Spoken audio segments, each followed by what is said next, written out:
Okay, I believe we are live. If you want to double check us there, Rusty. Yep.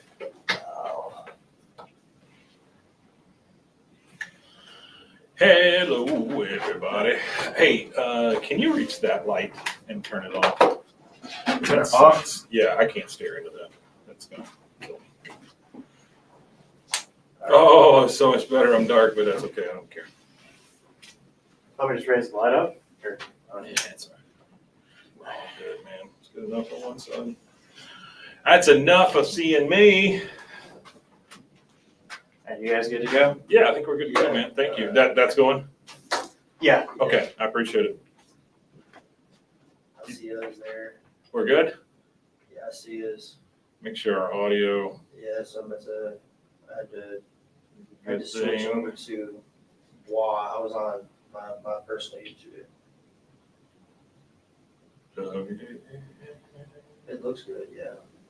Let's see what sounds. Nothing I'm worried about is the sound. Make sure that the sound is good. Oh, there we go. Hello. Shake sound. Nope, that's not good. Yeah, I think That's not good. the mics are on. Let's see about that now. Hello. Hello. There it is, right? We're still picking it up from somewhere. It's probably picking it up weird. from my computer. Oh, No, it says Mike is muted over there. yeah, actually. mute yours real quick and let's double check and make sure. Yeah. Okay. Try that. Yeah, it's supposed to be muted over there because the only thing that's coming out is Yeah, the yeah, one yeah. here that goes to the thing. Well, I What's remember up, last Marty? time that was a part of our issues. Sounds better? Sounds better? Okay. Thank you, bud. Appreciate it.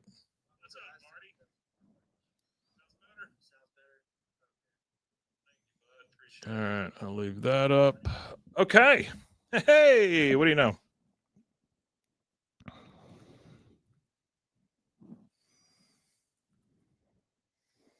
We did a thing. All right. Hold up a second here, guys. Let's play the intro so he knows where to start it.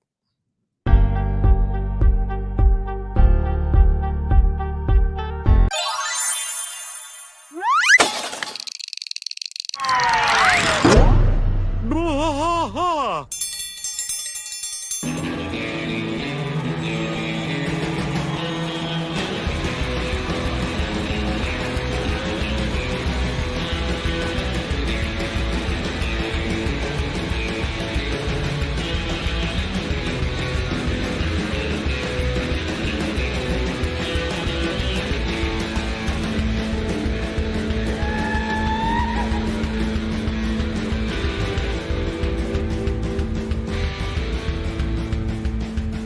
Bwaaa tries to fight all through the night, deep in the heart of Texas. The trailer park is nice and dark, deep in the heart of Texas. That drinks his brew and he spits his chew, deep in the heart of Texas. The TV blares, but no one cares, deep in the heart of Texas. Here we go!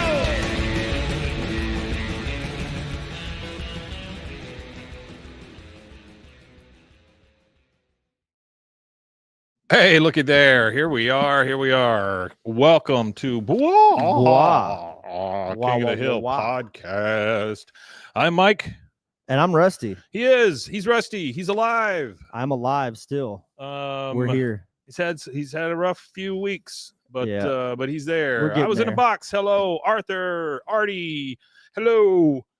Hello to Instagram as well. We're also live Hello on to Instagram. Anybody that's watching collectively. Instagram, you can watch on Instagram or YouTube, whichever one's easiest for you. Somebody asked what's more beneficial. Both of them are beneficial because anywhere we're getting traffic is beneficial. So. I mean, YouTube's always best, but Yeah, YouTube but you feel works. free to watch it wherever you want to. We'll make up the difference. Yeah. You know, I'm very dark over here, but that's okay. We're gonna live with it. All right. We have officially finished season 6, and now we're on to 7. Season 7. 7 of 13, correct? 7 of 13 seasons. 7 of 13. This, I believe, is we're entering the all digital era now. I believe everything from here on out is digitally generated, or not generated, but digitally animated. Okay. I could be wrong, but I'm pretty sure season 7 is about 2002. Yeah, 2002. So I really think this is where they went all digital. I could be wrong, like I said, but. Well, Pretty either sure. way, we are at season 7, episode 1, 7 ABE01 in the year of our Lord. Thank God. Get your freak off. Get your freak off. And actually, this, if I'm not mistaken, according to the number on the Bwaaa YouTube podcast RSS feed that's on YouTube, yep, this is our 300th episode. Really? You and I?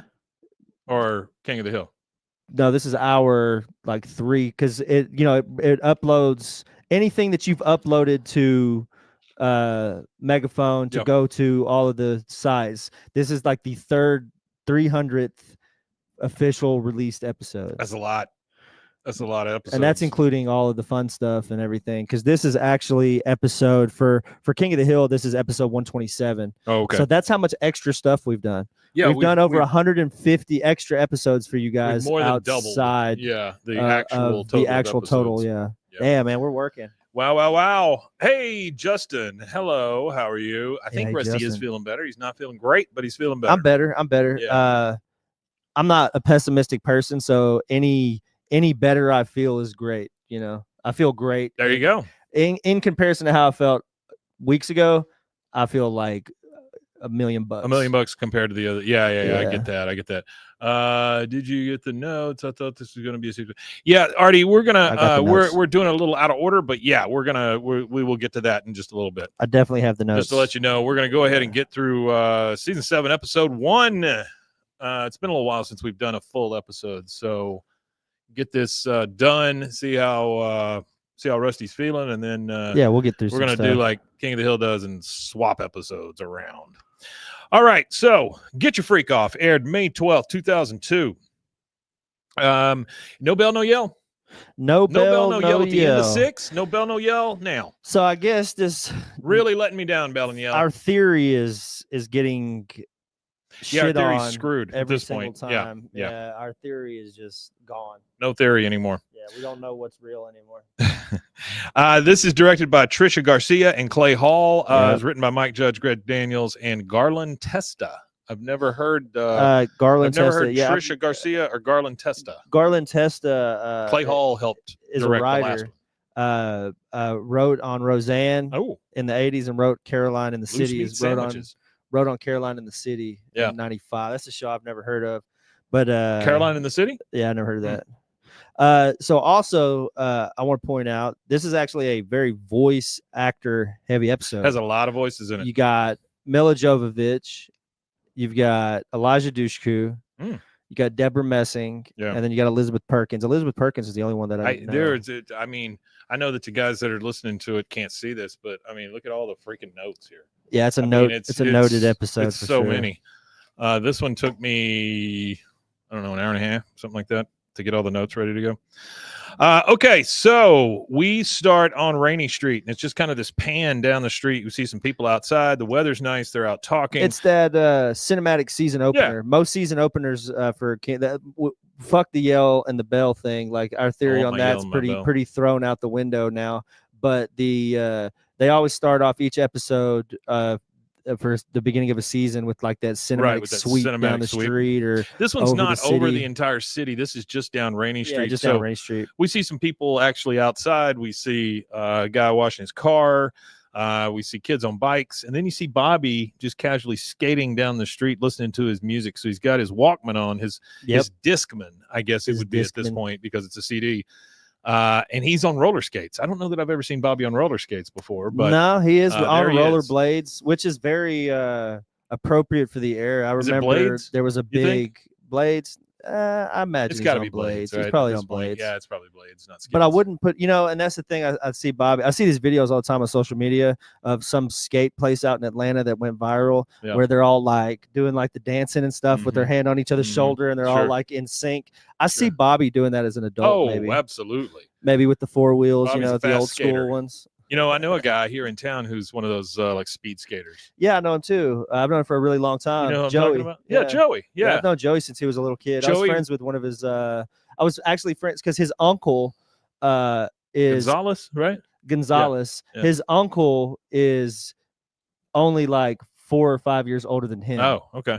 So I know his uncle. I was in a box that says I feel like Bobby would be a scooter kid. Yeah, it's absolutely true. Not a motorized scooter, like an actual like razor scooter. Yeah, and then we got trying Luke, to do tricks with it, spin it, and all that stuff. Yeah, and then we got Luke in chat said for kids today you had to hold it flat or it would skip. Yeah, That's definitely. True. You would be listening to the song and it would skip and it would jump to like the next song or something. Yeah, it was not a great invention. No, it wasn't great. No. Well, they did end up having the shock-proof ones, but even them weren't foolproof. It's still jacked off. Yeah. Ooh, boy, still jacked off. Up. Yeah.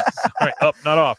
Yeah. After he took his chin, yeah. Bobby has shown his ability to ice skate before, says Arnie. He has. Yeah, okay. He did, yeah. And then Luke said hold it flat. Justin says he remembers having to hold it flat. This is great, guys. I love the little chat we got going on here. Yeah, we got a nice little chat going. All right, so the next thing we go to is Nancy's over there sunbathing also. I don't want to miss that. All 4 guys are in Hank's garage, and Hank is working on a shoe tree, the sexiest of trees, a big shoe tree too. Like that's right. It's like so it almost looks like one of those cat castle things, Oh, you're talking about like the things that the cats claw. That's what it looks like a sharpener for their claws. Yeah, definitely. All right, so Dale, that's one heck of a shoe tree, Hank. Yep. Peggy's birthday is coming up, and she was hinting that she wanted something for the bedroom.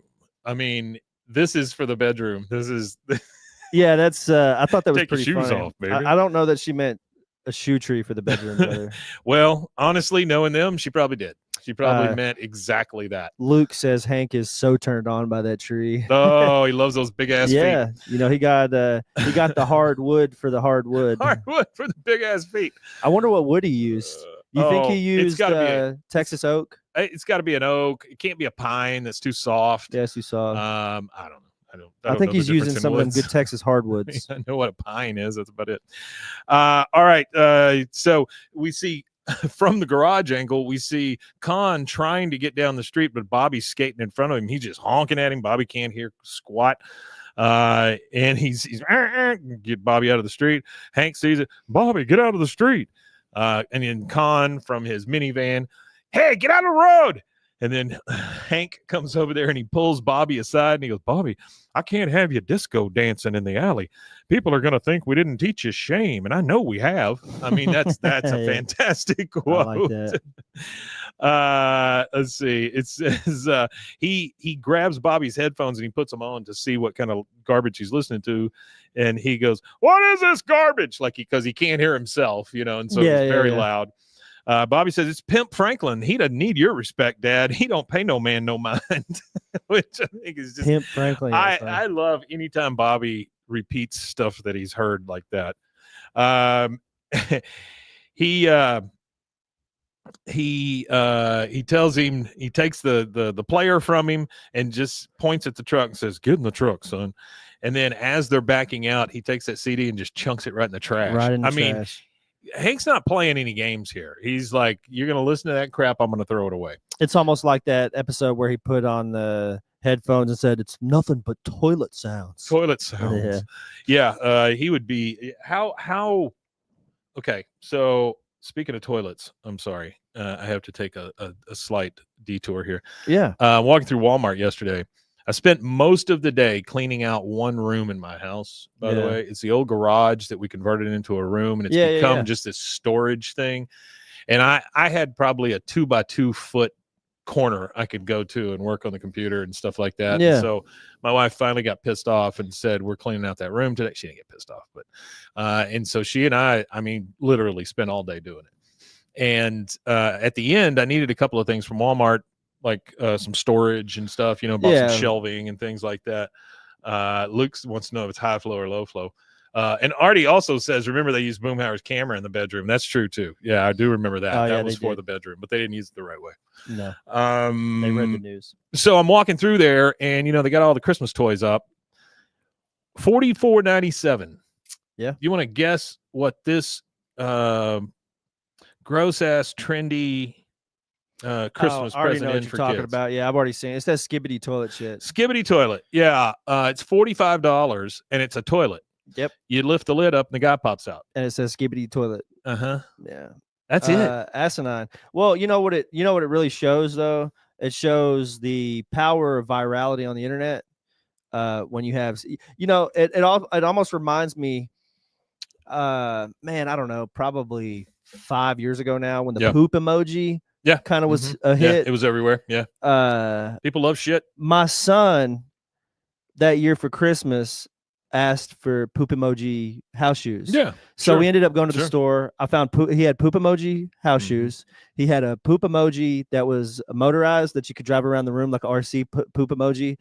He had a poop emoji pillowcase and a little tiny poop emoji soft plush pillow. Yeah. And then we got him poop emoji pajamas. Did you ever dream in your life that was what your kid would want as a toy? Like you had action figures, you had army men, you had, all this stuff. Not in 100,000 years. Well, that's the thing is kids just the toy thing is really like for my kids, the way they treat toys is if it's not something like enriching to like my kid likes to play in like this play sand. It's like I know it's not sand, it but it's like together. moldable, sticks together. Yeah. Like he would rather play with that than go play with any other toy. And I was in the box that he got his daughter the poop emoji pillow. Yeah. So he was in the same situation I was. Like, everything was just going to shit all at once. But here's my thing, right? I get the poop emoji. Honestly, I get the trend. It was kind of cute, and it's because of the Emoji Movie and all of the things that's what it was. and all the stuff, that right? Emoji Movie. Skibbity toilet seems sinister to me for some reason, and I don't know why. I think it's that guy's face. It seems kind of scammy. Seems Russian, is what it seems to me. I think like that's what Russian. it is. It's like some type of Russian propaganda to dumb down our children, influence our children to get in the toilet. I really don't know. It's just, I don't know what it's telling them to do. Having a bunch of young kids, I generally understand a lot of the trends that are going on because I have to, understand it for them or through them. But the skibbity toilet shit. Yeah. I got the Riz thing. I got the alpha this and all that stuff, but the skibbity I get toilet, the wording. I get the wording. I get the word trends. I get, like you're saying, Riz and all that stuff. I get all that. I get the lingo and stuff. I sound 100 when I say all this, but the skibbity toilet just seems like a effing nightmare, honestly. And so I don't understand how these kids think it's cute. It's a fever dream. You know what I mean? Yeah. It seems very I don't know, Minecraft, Roblox kind of thing. Somebody just throws something in there and everybody goes, "Ooh!" It just seems like ridiculously inappropriate. Blazy Bread on Instagram Live. What's Blazy Bread? All right, so now we're at CD Warehouse. CD Warehouse. I loved. Well, ours was Sound Warehouse. I guess. Sound Warehouse. But, Sam Goodies is where I used to go to I Hastings. Sam Goodies in Hastings. Sound Warehouse. I went in and I know you guys have heard me say this before, but I would go in and I would look through the cassette tapes. Yeah, that's old. Then sure it wasn't 8 tracks. CDs. I did own an 8-track player. Then CDs, and Luke says he had a Sam Goodies. And I would just buy based on the covers of things, And then when Sound Warehouse went out of business, they were having like a clearance sale to get rid of everything. I went and I bought 75% of their shelving and stuff from the store because that was the time that I had the video stores. Oh yeah, so all the shelving. I would anytime anybody went out of business, I'm going to come buy your equipment. You know, that kind of thing. And then I'd go to the we were talking, Casey and I were talking about this the other day. I would go to every pawn shop in town and buy up all the DVDs, like because I could get them for $1 a piece. Yeah, and that is cheap ass inventory. No, that from is my cheap stores, inventory, for sure. Okay, so CD Warehouse, and they're looking around in there, and Hank said, "When I was your age, we had these things called songs, They were 2-minute stories about people falling in love or burning down Georgia, which I think is a great reference. That's pretty funny. Yeah. But I guess Hollywood decided we needed more criminals yelling about their lady friend's baby place. That's an odd sentence. Hey, that's a T-shirt. That's a T-shirt. Yeah. My lady friend's baby place. And Bobby, that's like a punk band. it is lady friend's baby place. Yeah. Lady friend's baby place. Bobby's just behind him. He's got just a stack of CDs in his hand, and he he says, "Did you pick out your new album?" And he looks at a CD in the stack, and he goes, "Oh, whoa, red flag, Bobby! I've been advised to listen to this record." It's one of those parental advisory stickers. I actually have a quick when those came fact for that real fast. Go for it. So appreciate Artie for this fact here. So it says November 1st, 1985, the RIAA, which is all the record companies and stuff like, I guess is it a regulatory agency? I don't know what it is. No, it's a parental agency that was formed by what's his face's wife. Yeah, that's what I was about to get into. Okay, so the RIAA agreed to put warning labels on certain albums. So there was the Parents Music Resource Center, which was headed by Tipper Gore, which Tipper is Al Gore's wife. If everybody's not familiar with the name Gore, Al Gore was the vice president and presidential nominee for the Democratic Party. Funny thing is, the Gores don't mind gore. They just mind sex. They had Senate hearings and stuff like that. They were talking about the negative influences. What's up, Rusty Shackelford in chat there? They had Senate hearings talking about the negative influence that music has on children. Yeah. The very first label was on Two Live Crews, banned in the USA, which was released July 24th, 1990. So there you go. Yeah, I just remember that anytime you put a sticker on one of those things, they would sell better. Yeah. That's why. Well, it was the exact opposite of what you wanted. When I was a teenager buying CDs, and you go to Walmart and they have the parental sticker on it, nobody would even ID you at that point. No, they would just sell it to you. It didn't mean shit. They would still sell you the albums. I remember the first. It's like the thing popping up on your screen that says TVMA. Yeah. Who's grabbing their kid and throwing them out of the room? The first explicit music I listened to was through my older sister. She's 6 years older than me. Yeah. So when she would come over from England to visit, because she lived with her dad in England, she would come over here to visit the United States. Whenever she would come over, she would bring her fat stack of CDs. She had a big CD case. Sure. And my parents didn't care generally what we listened to. I'm sure my mom wouldn't have let me listen to it if she knew what I was listening to. Right. But they didn't just hover over you and monitor everything you were listening to. So the first explicit CD I ever listened to was the Eminem's first album. Yeah. That he released in 99 or whenever it was. That's the first toilet sounds that I listened to as a kid. Yeah. Was that entire first album. I don't remember my parents ever checking my music. No, my parents never really checked our music either. The only thing that my mom monitored. But go ahead. The only thing that my mom monitored. I had a big binder of CDs. Well, yeah, I had a big binder too. I actually have a big binder of DVDs at the house and Blu-rays. My mom would monitor the video game thing. Yeah. And it was only because of the fucking news. And it pissed me off because I got Grand Theft Auto 3 for Christmas one year. No issue. I'm like 11. No issue. Playing the hell out of it. Picking up hookers, shooting people, whatever. Yeah. Grand Theft Auto Vice City came out. The next one in the series. Rusty and it was says Marshall. Rusty says Marshall. The I was Marshall in a box LP, says Slim Shady. It was whichever one it was. But they ended up releasing the Vice City game, and it was all in the news. So my mom was influenced by the news, and she was like, well, they say this game makes kids violent. I said, Mom, I've been playing the first one. Am I violent? Am I hurting anybody? And she's like, no, but I don't think you should play that game. That game's got prostitutes and all this. So what I ended up having to do was borrowing it from a friend and bringing it home and playing it. And she would come in the room and say, well, what are you playing? Oh, I'm just playing a driving game. And I would just be driving casually down the street. I turned the game down so she couldn't hear all the people, all the pedestrians cussing and stuff. The only thing I can ever remember my parents muting for me like that was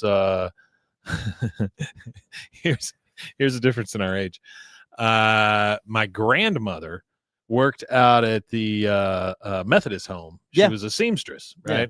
And so she got real close to a lot of the kids, because I mean, there's a lot of sad stories and stuff out there, and they're looking for a parental figure, especially a grandmotherly figure. Hell yeah. One of my friends' wives used to work out there. Yeah, it's a tough place. But she got to know a lot of the kids, and so in turn they would talk to her about music and stuff like this. And so it was shit, what's his name? Steve Miller Band, the one with the Pegasus on it. And my grandmother bought it for me, took it home, and we listened to it as a family. And then when he says shit or something in it, we packaged it up and took it right back to the store. Oh, that's damn. that's the only here we thing I go. can remember ever happening. Artie's got a little deal here. Yeah. I imagine it's a typo too as well. But he said, I got a Naked Bike Race poster that was included in the Queen Jazz album. Yeah, Phenomenal album. Yeah. I hung it behind my door until my mom saw it. I'm guessing he meant to say I was 13. I was 13 when I got it, 16 when she saw it. Oh, wow. Yeah. So he had it up on the wall for 3 years. That's crazy. And then his mom finally notices it. I mean, you know, I understand parents are looking out for their kids and all that, but these stickers did nothing but make albums sell better. Yeah, that's all they did. He says, Bobby, I've been advised to listen to this record. He says they put that sticker on everything. It's part of the artwork. It entices, and he's absolutely right. Yeah, he's right. Mean, Bobby is he's 100% right. So they go up to, and I don't know if you remember these, the listening stations that they had inside the music stores. I remember those. Like you could turn a dial or whatever, or they'd give you the CD to listen to there. I remember they put on the headphones. Yeah, I remember the video game stuff too. Oh yeah, I only remember it because you would stand there, like my mom would be like, "All right, I'm gonna let you sit here and look at video games." Yeah. And you would be like this, and then your mom would come pick you up, and you'd be like, "I can't move my neck, Mom." That's right, because like, you've been there forever. Move my neck. What's going on here? So they tap this guy on the shoulder, and he says, "Excuse me, I need to use this parental listening booth to screen my son's music." So he hands the headphones to him, and the guy looks at the album that Bobby's got on top, and he goes, "Oh, that's a great album." So Hank looks at Bobby as soon as the guy walks away and goes, "Not that one. Put it back. Put it back. Not that one. Sorry, Bobby." He puts on the headphones, and he puts another one in. You hear a loud, guitar solo. He goes, "Oh, this one too." And then you hear rap, and he's like, "Put it back." I mean, they just start going through all of them, and he finds something wrong with every single one of them. Yeah. Later, after they've gone through the big pile of CDs, he comes across one that has 4 very white boys in very white suits. Very boy band, Backstreet Boys, NSYNC, that kind of thing. Yeah, all that kind of New stuff. Kids on the Block. He goes, "Oh, the 4 Scores." By the way, that's the number 4, SKORE. Kind of sounds like the Beatles before they went nuts in India. That's pretty funny. Bobby says it's not 4 Scores, Dad. It's 4 Score. There's Chris, Calvin, Cool Chris, and Todd. Cool Chris. So he listens to a little bit of 4 Score, and it starts off with "One fine day God was kicking it in heaven," which honestly sounds a lot like a NSYNC or a what was it? There was Backstreet Boys and New Kids on the Block. There was a lot of them at that time. If you want to count the ones that I knew about, because there was one in England called Five, and it was a group of 5 guys. So there was 5. There was New Kids on the Block. There was 98 Degrees. There was NSYNC. There was the Backstreet Boys. Nick Lachey? What's that? Nick Lachey, right? I think 98 Degrees. Frosty Tips. 98 Degrees. I think it was Nick Lachey. Yeah. And then the so. Carter Boy. No, he was in. I don't know. It all blurs together. But I know they had one of the Carter kids was in one of them, and then you had Justin Timberlake was in one of them. Yeah, Justin Timberlake was in Sync. I don't know. Y'all will correct us. I'm sure. Yeah, like I hope nobody can correct us. He that means says, they're listening to boy bands. I hope you guys weren't boy band fans. Hank says, "Hey, I like this. It's kind of like doo-wop. This is the kind of music you should be listening to." Bobby's like, "Okay." And then Dale's hilarious line at the band coming. Oh yeah, okay, we'll get to it. And Hank is just there swaying back and forth, listening to the music. Yeah, he's liking it. Now we're in the alley with all 4 of them, and Hank is still thinking about 4 Score. He says, "Yeah, I heard this new band they got out. It's called 4 Score." And Boomhauer, of course, is like, "Oh, you talking about that dang old boy band, man? Talking about prancing around? Oh, man." It's not like I'm listening to them, It's just good music for the kids. And Dale says, "If your kids like listening to Castrati," he goes, "but they are nice. They're a nice, wholesome group of Castrati, yes. And we can agree their music isn't all that bad, maybe even okay." And Bill, only line that Bill has, "Okay, if you're a prepubescent girl." And then Dale says, "Are you one of those, Hank? Huh? Prepubescent girl?" Hank getting a little pissed off at this point, says, "Would a prepubescent girl be able to kick your ass?" He goes, Probably. Yeah. I got a quick fact though. Real fast. Go for it.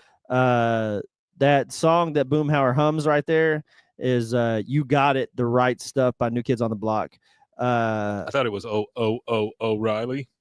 Well, he actually hums something in the episode. The notes don't have the actual hum, but he actually hums. Castrata or the castrati was actually what they would do is they would take a boys and they would castrate them before puberty, and it was mostly Catholic orphans because it was in the Catholic church. This thing, so it was mostly like orphan children. They would castrate them so their voices would sing really high. Now the crazy thing about it is that it happened for a really long time. So they tried to ban them in 1748, and the Pope wasn't having it. And there is the last castrati. So the last castrati ever was a guy called Alessandro Moreschi, and he died in 1922. So there are actual recordings, which is, I want to believe it's the only one ever to ever be recorded. So he's the only castrato ever to have his voice actually recorded singing. You can find him on YouTube. Oh, wow. Wants to go check him out. Yeah, but, I want to check out a guy with no balls on but YouTube. But it's crazy to think that the last guy who was a castrati died in the 1900s kind of thing. Crazy. So it's nuts. It's nuts to think that happened that long. Bobby comes running up with Joseph, and Connie. And Dad, Fourscore just released a block of tickets for their show in Houston. Hank, obviously excited about this. Not only obviously excited, obviously has been looking at tickets. He says, but I thought they were all sold out. That's so, wow. I'm just so happy for you and your friends. The guys are just staring. They're staring at him. Yeah. What is wrong with you? A little iffy there, Hank. All right, now it's nighttime. Joseph and Bobby are outside waiting by Hank's truck. The girls walk up. Connie and who we find out to be Jordan. Joseph says, "Hey, Connie. Hey, blonde girl." Connie says, "This is Jordan, my study buddy from Frontier Learning Center." And then she says, "And this is Bobby." Bobby's like, "Oh, it's nice to meet you, Jordan." He sticks his hand out, and she jumps back a little bit like he was going to hit her or something. She goes, "Oh, I'm sorry. I'm still a little jumpy. I just got my braces. I already got smacked in the lip with a volleyball. I got stitches. Do you want to see them?" He goes, "Yes, I do." And then she shows him the inside of her mouth, and he goes, That's disgusting. But you can tell when he says that, they both look at each other, and she's like, "Oh, he's kind of cute." So they have a moment.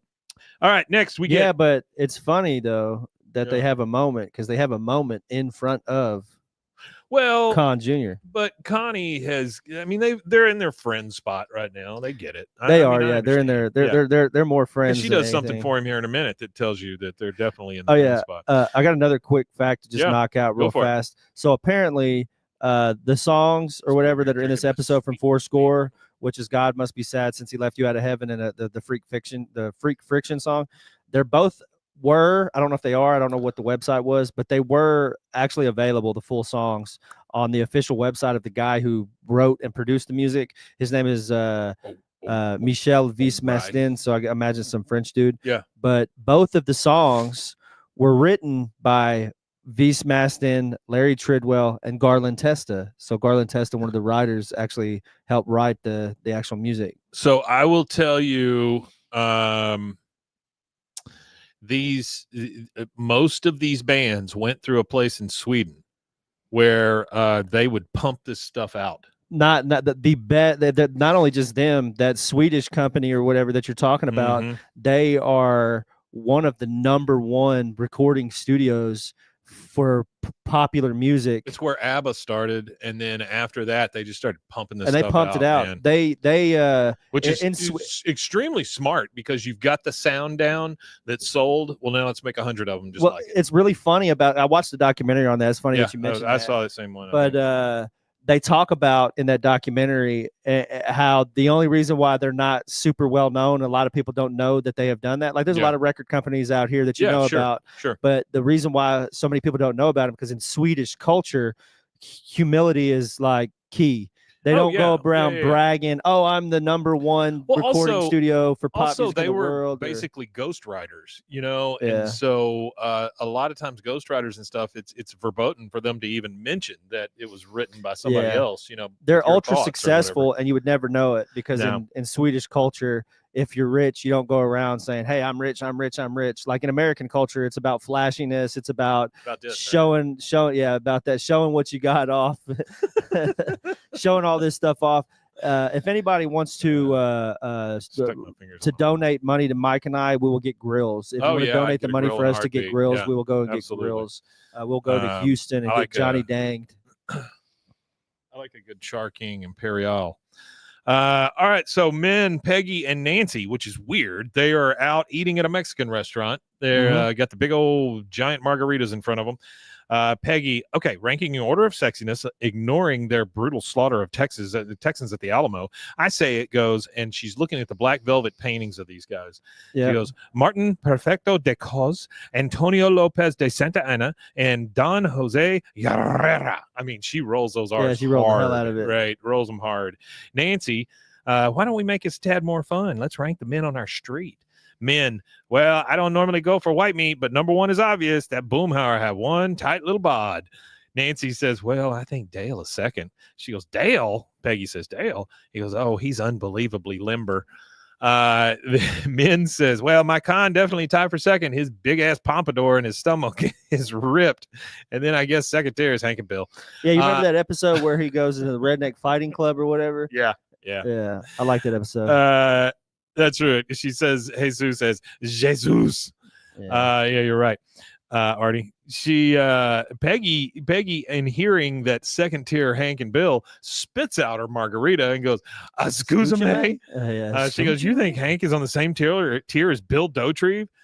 Nancy gets all stuck up and says, well, don't get all worked up, Shug. We're ranking by sexy. Hank's a good man, but he's too uptight to be sexy. Peggy says, I will have you know that in 20 years we've been married, Hank has never once forgotten my birthday or been late on a mortgage payment. Oh, yeah, that's real sexy, really Shug. Yeah, that's good. She goes, oh, yeah, that's real sexy, Shug. She goes, you obviously didn't find Dale real sexy for 15 years. You were cheating on him with John Redcorn. I mean, she goes for the, she just goes as low as she possibly can. She goes, oh, Lordy, we forgot John Red. I mean, it doesn't phase Nancy at all. Doesn't phase Nancy. Nancy don't give a damn. She knows what she did. She goes, okay, so it goes John Redcorn, and then Min says Boomhauer, Con, and Dale, then Bill and Hank. And she goes, or Hank and Bill. And she says, it doesn't really matter, whichever. And Peggy is pissed. She doesn't really like the idea of that. Pissed. She does not like that. But, you know, no. Hank is a sensible man, not a sensual man. That's what I like. That's my Hank philosophy. That's my Hank is philosophy. A solid guy. He's a good dude. Your bills are paid. Just a solid dude. You might have a little extra cash. Groceries are taken care of. You're not worrying about if this is paid or that is paid. That's right. But I guess that takes away the element. Like when it's all flatline. Yeah. There's no peaks or valleys or lows or highs. You got to have the lows to appreciate the highs. So if everything is just mundane and boring like Hank likes it, there is no passion, there is no excitement. I feel like you got to go through the ups and downs for like a relationship to continue to be passionate about life. And then once a month you have him lay on top of you for about 5 minutes, and then you go back to life as normal. You know, that's it. I guarantee their sex is plain as a showing me big ass feet. That's right. Yeah. I wonder if he licks those big feet. Oh no! You don't think he licks her feet? No, he didn't lick her feet. No, you don't think her feet are lickable though. Leave me out of that argument. I don't want to be a part of that argument. Okay. No. That's not. I don't think her feet would be lickable. I bet you. Now, see, in my head, I'm picturing her big ass toes in his mouth, and she's probably got hooves. Though they're probably rough. No, we've seen her feet. Well, yeah, they're probably rough. Yeah, probably some rough Montana feet. Is what she's got. That's what I'm saying. She's got them big hillbilly feet. Big Montana feet. All right. So we're now at the Astrodome, which is the Reliant Astrodome at the time. Outside, it says 4 score tonight, 8 p.m. Peggy's Feet.com. They're redoing it, I think, aren't they? Aren't they supposed to be remodeling I think they're turning it into like a museum. Oh, they are? Yeah, I believe so. Well, that's kind of crazy. Oh, it's great. And you see them walking into the Astrodome, and Hank is leaving everybody behind. He's so excited. Bobby's like running after him. He goes, Dad, wait up. All right. And then I like this exchange here is kind of funny. It's pretty good. They're in line to get in, so they're having to be welcome Hillary Hicks or whatever. Welcome to the chat. Wait, didn't Lucky make the cut with his one tooth? I don't understand that. And then Hillary says hello. Hello, Hillary. So they're in line to get in to this 4-score No, they're talking concert. about Lucky as the neighborhood guys. They're talking about the ranking of neighborhood guys. I got you. Didn't make a cut with this one. You know what? I bet you Lucky would probably still be above Dale and Hank. He would, because he'd be a little dangerous. He's a little dangerous. Yeah. Slipping on he pee-pee. had Gray grows green. Lucky's not there yet. Yeah, he'll be there soon. Be there soon. Okay, so they're in line waiting to get into the 4-score concert. And they go up to the thing, and it's as they're waiting in line, you hear Jordan say, "I read a rumor on the internet that Chris frosted his bangs." And Hank takes umbrage to this and says, "Dang, internet, they don't care whose life they ruin."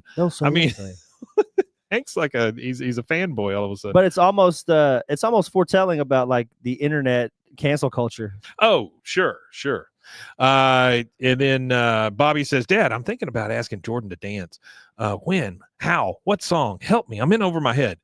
Hank, of course, looks at him and just says, "Just look her in the eye and say, would you care to dance? In my experience, women really respond to formality." Formality. So they get up to the front.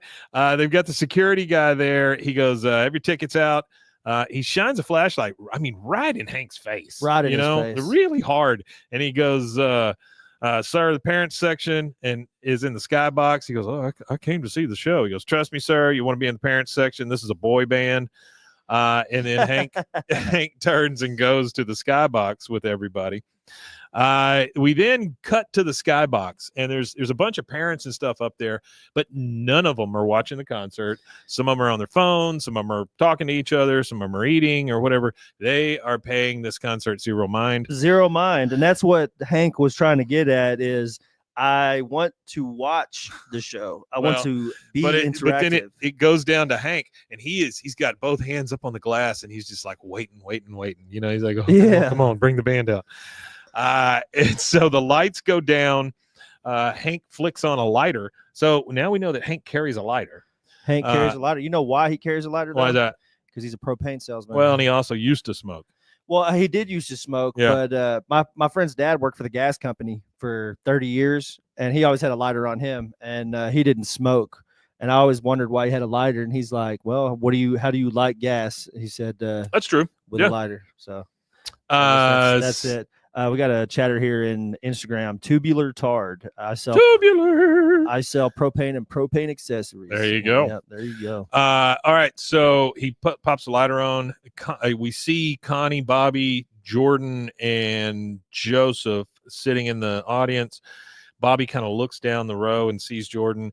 And then this is what I was talking about. Connie moves over. Oh, Sarah is the name of this person. Oh, Sarah. okay, great. Hey, Sarah. Hey, Sarah. We're live on YouTube and Instagram, so we're bouncing. She moves over, so Bobby's right next to Jordan, right? And so now they're next to each other during the concert, which is very nice of Connie. It's sweet because she doesn't have to be that way. It's cute shit. And then boom, big light on the stage. The thing's about to start. My math is just called math. Yeah. It's about to start, and you see the 4 chairs of the guys. They start off in that, we've got in, that kind of thing, right? And they have the white suits on and all that. And Hank he's watching it with very, very excited boy watching this thing, and he goes, "Hey, that's Todd." And then you hear God was kicking it in heaven, and he goes, "Oh, that sure is some good old-fashioned music." He's saying that to the other parents in the skybox, and then kaboom, you hear this big explosion. All the lights come on. The boys rip their suits off. They now have these spandex things with handprints like on their crotch and their ass and all this stuff. And like, not what Hank envisioned. No, it gets a little raunchy all of a sudden. And then you hear them saying, "Saw you walking around with your friends, sweeter than candy, blah, blah, blah." And he goes, "Todd, what are you doing?" It's like he thinks that Todd can hear him. He's like, "Todd, oh my God, what are you doing?" And then he says, hey, he's just like banging on the glass and stuff, like trying to get their attention. Like they're going to be able to hear anything he says. Yeah. He is just so mortified over the fact that this good bunch of boys turned into turds all of a sudden. Hold on, Mike. The chatter on Yeah. Instagram had a quick question for us. What is your favorite episode and what is your favorite character? Real quick. I already know mine. Totally. Yeah. Anything from season 1 is my favorite, and my favorite character is Cotton. Yeah, it's tough to not like Cotton just because he's such a jackass. That's why I like him, because he's funny. But I think Bill is probably one of my favorites. So Bill's your favorite. And well, then... Bill's just such a friggin' sad sack, and he says like some Bill. things sometimes that you're just like, dear God, I didn't think you could get any lower, you know. And he just keeps going lower and lower and lower. So I'd say probably Bill. Bill. All right. We've got he's outraged. The boys are in their spank my ass clothes now. And then you hear them saying, can I get me some of that? Can I get me some? And then Jordan. Did he not listen to the whole album then? I guess not. He must have just listened to the opening. Hey guys, if you heard this new band, I only listened to the opening of one of their songs. Yeah. Well, he just assumed it's doo-wop, and these are good, clean boys. Good, clean boys singing doo-wop. Goodcleanboys.com. He, whoa. Yeah, I don't know. Bobby looks at Jordan and says, would you care to dance? She goes, sure. I mean, if you want to. And then they get up, and dear God, they are freaking. Grinding. They're freaking. They're getting freaky. One's been over in front of the other, and the other one's behind them, freaking. And then at one point, Bobby's twerking. It gets crazy. Farts. It's exactly what he didn't want. And you hear the words all over body addiction. They're singing. Ooh. You see some kids in the aisles freaking. You see them freaking. Bobby's freaking behind Jordan. And I love the fact that they're going through the exercise of freaking, right? Yeah. And having a conversation at the same time. So Bobby's like, so you go to the learning center? You must be crazy good at math. This is while he's behind her freaking. Yeah. And she goes, whatever they're doing. She goes, yeah, I'm in Trig. Hey, what about you? And then they switch, and she gets behind him. And so now he's bent over, and he goes, oh, my math is just called math. My math is just called and that math. is a great quote. That is a great quote. Hank comes down the aisle, and he is pissed. And then you hear in the music, the equation U plus me equals. And then Bobby sees his dad. Bobby doesn't think about the fact that he has been over in front of this girl and she's freaking behind him. No. And he goes, hey, Dad, look, it worked. We're dancing. He's not thinking about it at all, actually. God. And that's kind of funny. Hank runs up to him. What? Oh, stop that. And you hear the words, everybody needs contact. Then Bobby stops and he starts like kind of freaking on his dad, which is the exact thing you shouldn't do. Well, not only should you not do that, I don't think that this is bumping Hank's leg. Hank's vision. You know what I mean? I don't think that this is Hank's vision. No, it's not his vision.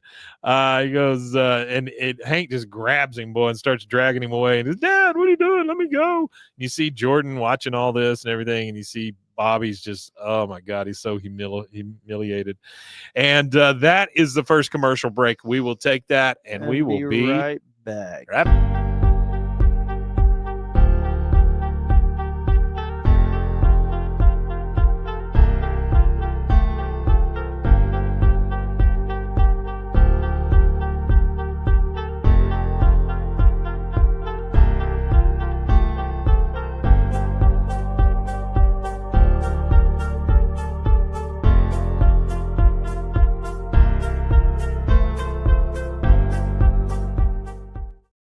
Hey, there we are. Look at us. We're back. Howdy doody. We have just gotten, Bobby's just gotten dragged out of the concert by Hank, who saw him freaking. Then he tried to freak on Hank. That is not the way to get what you want. It's really not the way to get what you want. Not only is it not the way to get what you want, it's also the way to make your dad horribly, horribly uncomfortable as a human being. You got that right. It's already a man who is uncomfortable in his own skin. Now you're freaking on him. We see Peggy and Luann in the kitchen at the Hill House. They're having some coffee. And Hank and Bobby walk in. Luann says, hey, guys, how was the concert? He goes, it was a disaster. Then Bobby says, I was fast dancing with a pretty girl to one of my favorite songs, and Dad ripped us apart. And he storms off. Peggy, of course, taking Bobby's side immediately. Hank Hill, you are so uptight you won't even let your own son dance with a girl.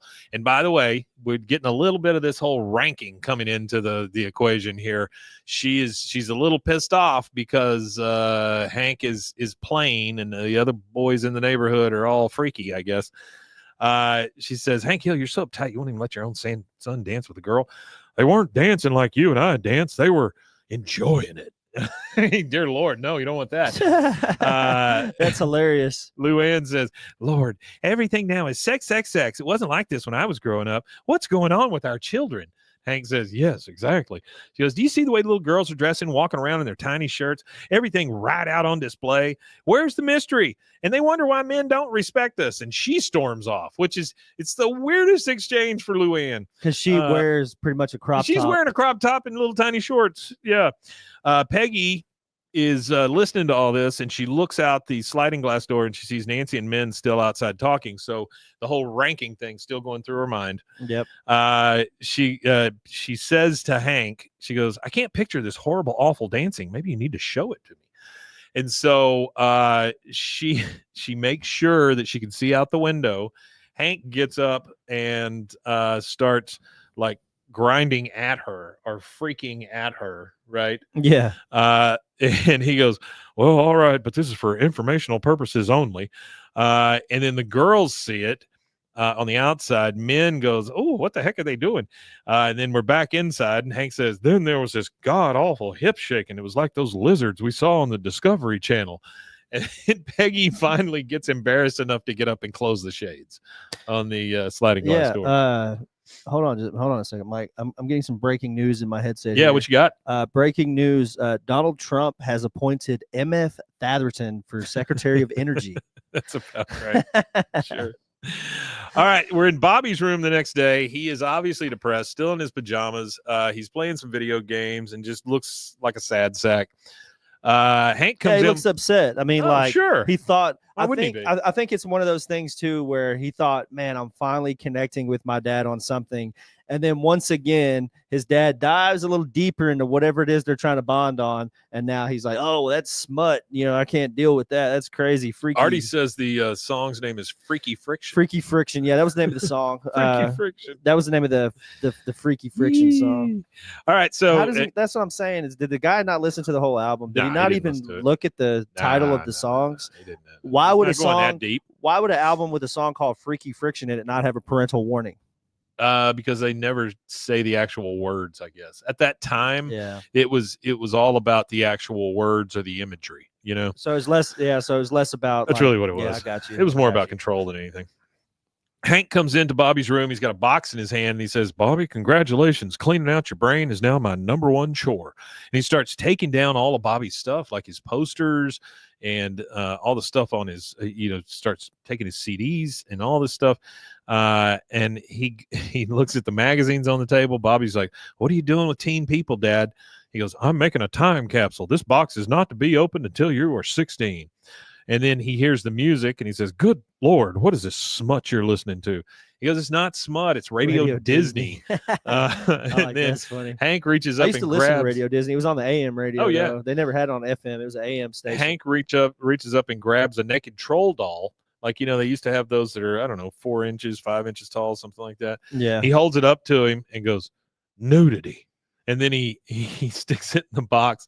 And then he goes over and just grabs Bobby's TV.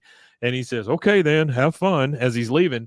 And as he's leaving the room, since he took the TV, it's just pulling on all the cords. The game controller is pulled right out of Bobby's hand.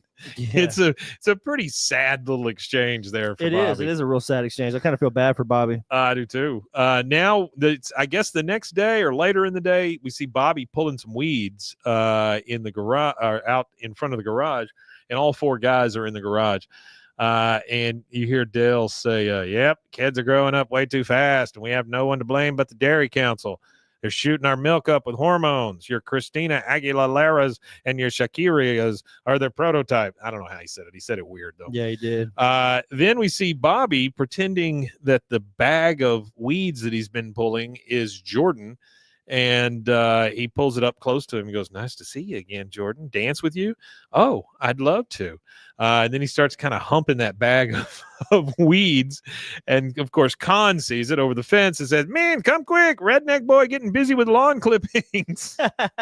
Hank runs in and he's just like, "Bobby." All right. Now we've got Hank, Peggy, and Bobby in the truck. And they are driving somewhere. Hank says, "I'm going to show Bobby that teens can have fun without dancing like sex perverts." And they pass a sign that reads Mennonite Historical Society. Yeah. I actually So got a quick fact real He's taking him fast. to one of these old reenactment villages to show him how people had fun, Yeah. like before they got cholera or before they died We actually of have a splinter.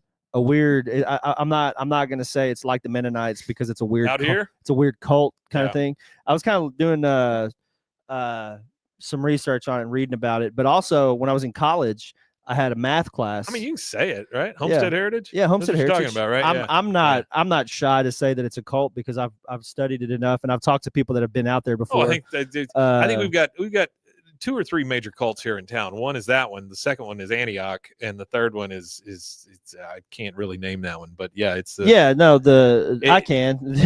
They're cults. I mean, they partake in cultish behavior. You know, I mean, I had a math class in college with. Was it just called math? A girl. Yeah, it was called math. It was actually a remedial math class. Yeah.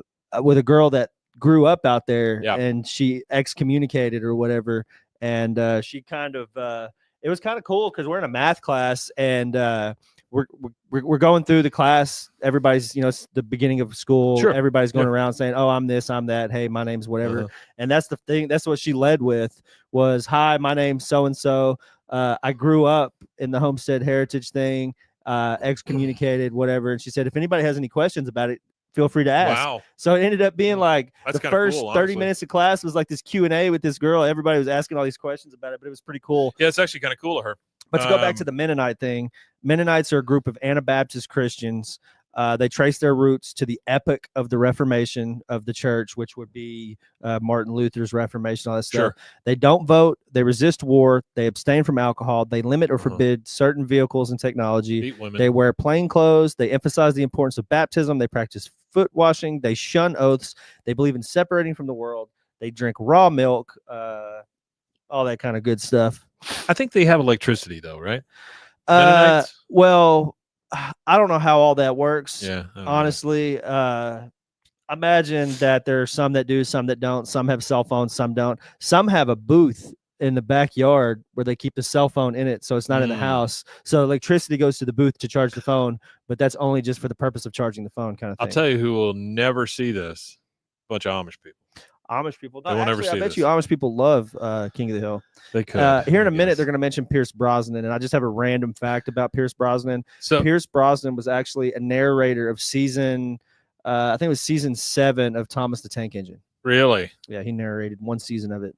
So they are in the truck. They're driving by the Mennonite Historical Society sign. Then they see somebody on a loom. They see a blacksmith, and Peggy says, "All right, you're making Bill look like Pierce Brosnan," because Hank comes out of the souvenir shop with a big old straw floppy hat on, like you see those Mennonite guys wear, or the Amish guys, those big old hats. And so, yeah, that's when she says that he's making Bill look like Pierce Brosnan. Now we're back at the Hill House. It was season 12. Sorry, I got it wrong. It was season fine. 12 of Thomas the Tank Engine. I'm a big Thomas the Tank Engine fan. I love trains. We're back at the Hill House, and there's a message on their phone answering machine, and it says, "Hi, my name is Howard Brosnan, Jordan's father. I was wondering if you mind coming over so we could discuss the little problem about the girls the other night, or about the other night." And so now the next scene, we're at the Bronsons. Yep. And this one gets a little complicated, folks. So if I say the wrong voice, I'll correct it and move on. But this is what you were talking about with all the voices. So you hear Hank say, "Mr. Bronson and Mrs. Hilgren Bronson, I take full responsibility for what happened." And then Mr. Bronson says, "I'm glad you admit you overreacted. You got a little paternal and ruined the kid's night." That is not what Hank was thinking. Hank says, "What? I don't think you understand what the problem was, Mr. Bronson." He goes, "Oh, please call me McB. McB. Call me McB, Shut brother. up, Yeah, he said, McB. hey, call me McB, brother. I will never. I will look at me in the eye. I will never call you McB. Yeah, I'll It's never not call you gonna McB. happen." He says, "Would you like an apple martini?" And of course, this gets Peggy. Oh, well, that would be lovely.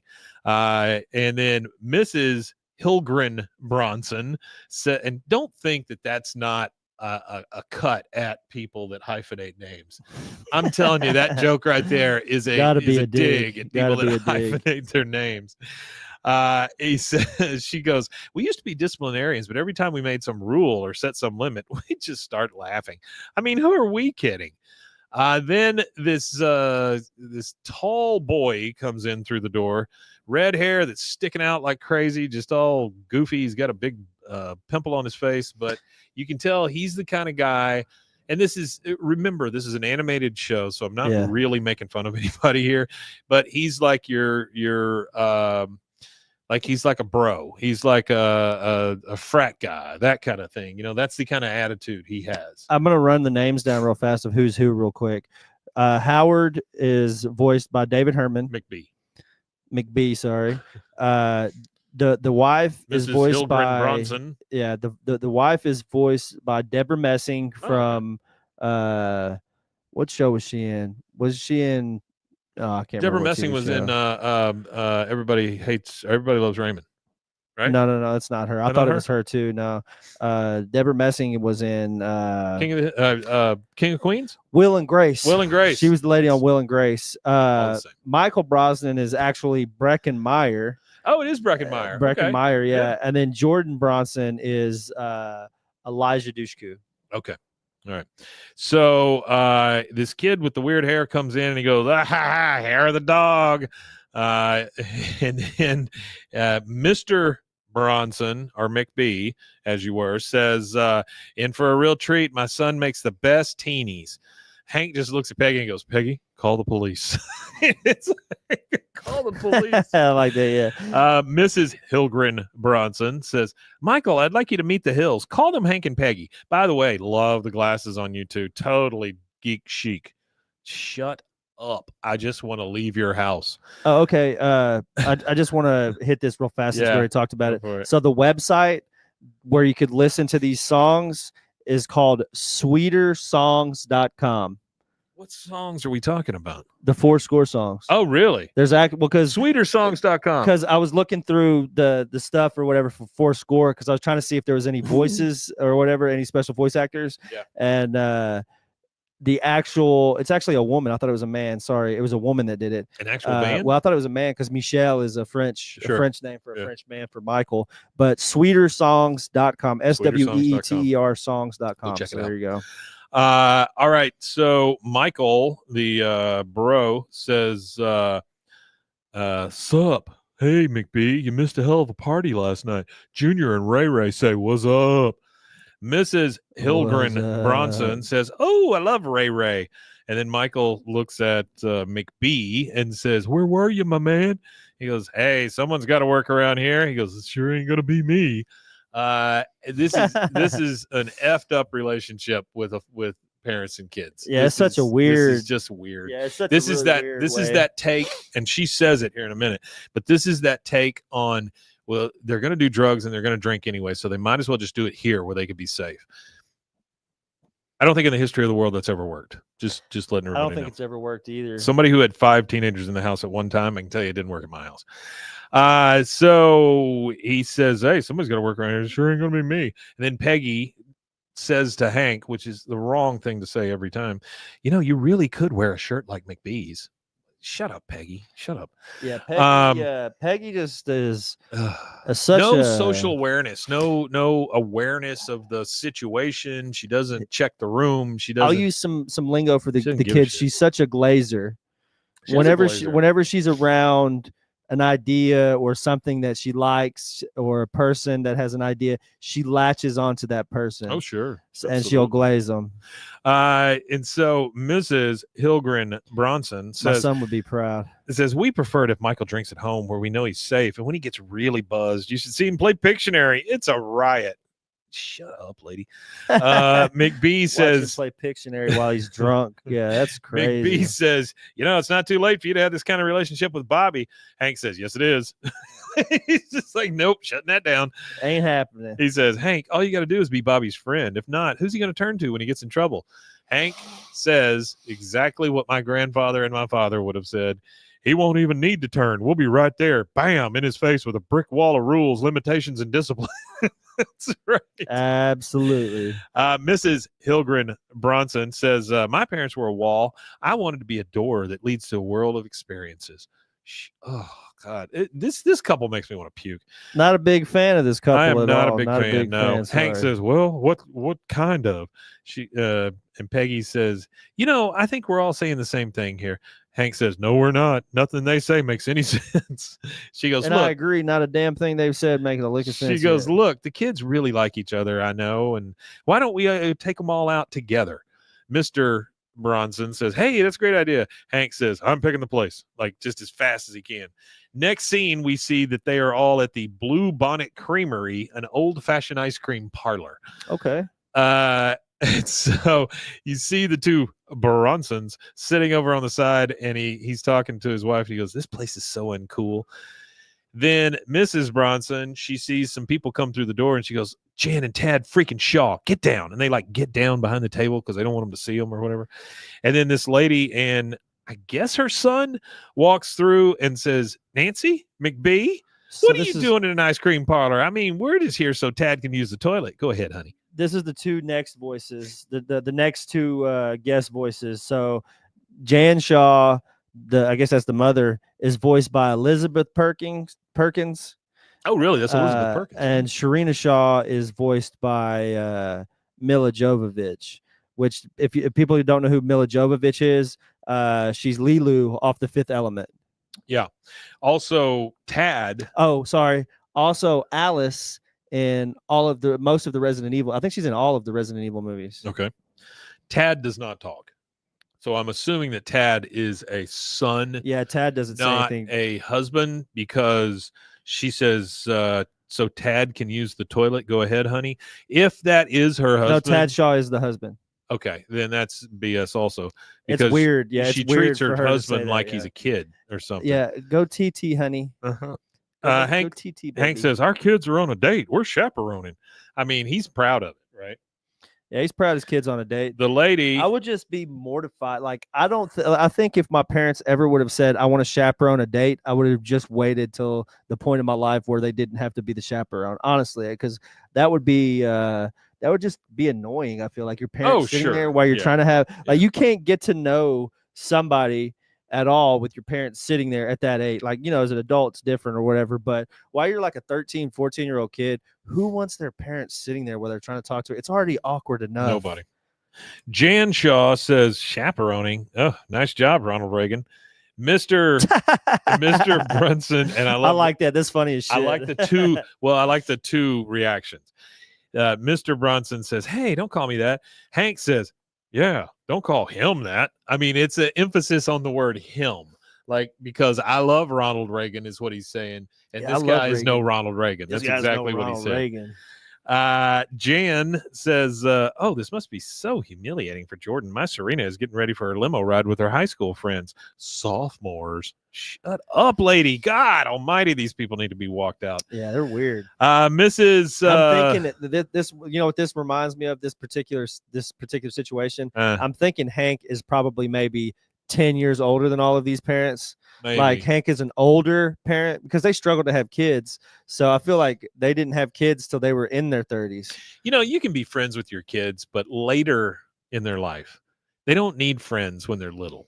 They don't need friends when they're teenagers. They need rules. They need regulations. They need those kind of things, because otherwise, where the hell are they going to get them? My parenting style is kind of weird, and my dad doesn't really like it. But my rules are what I call my rules in my household are consequences.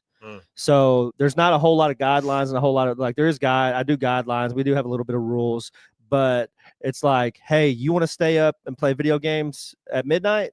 The consequence is no matter how late you stay up, you still got to get up at 6 a.m.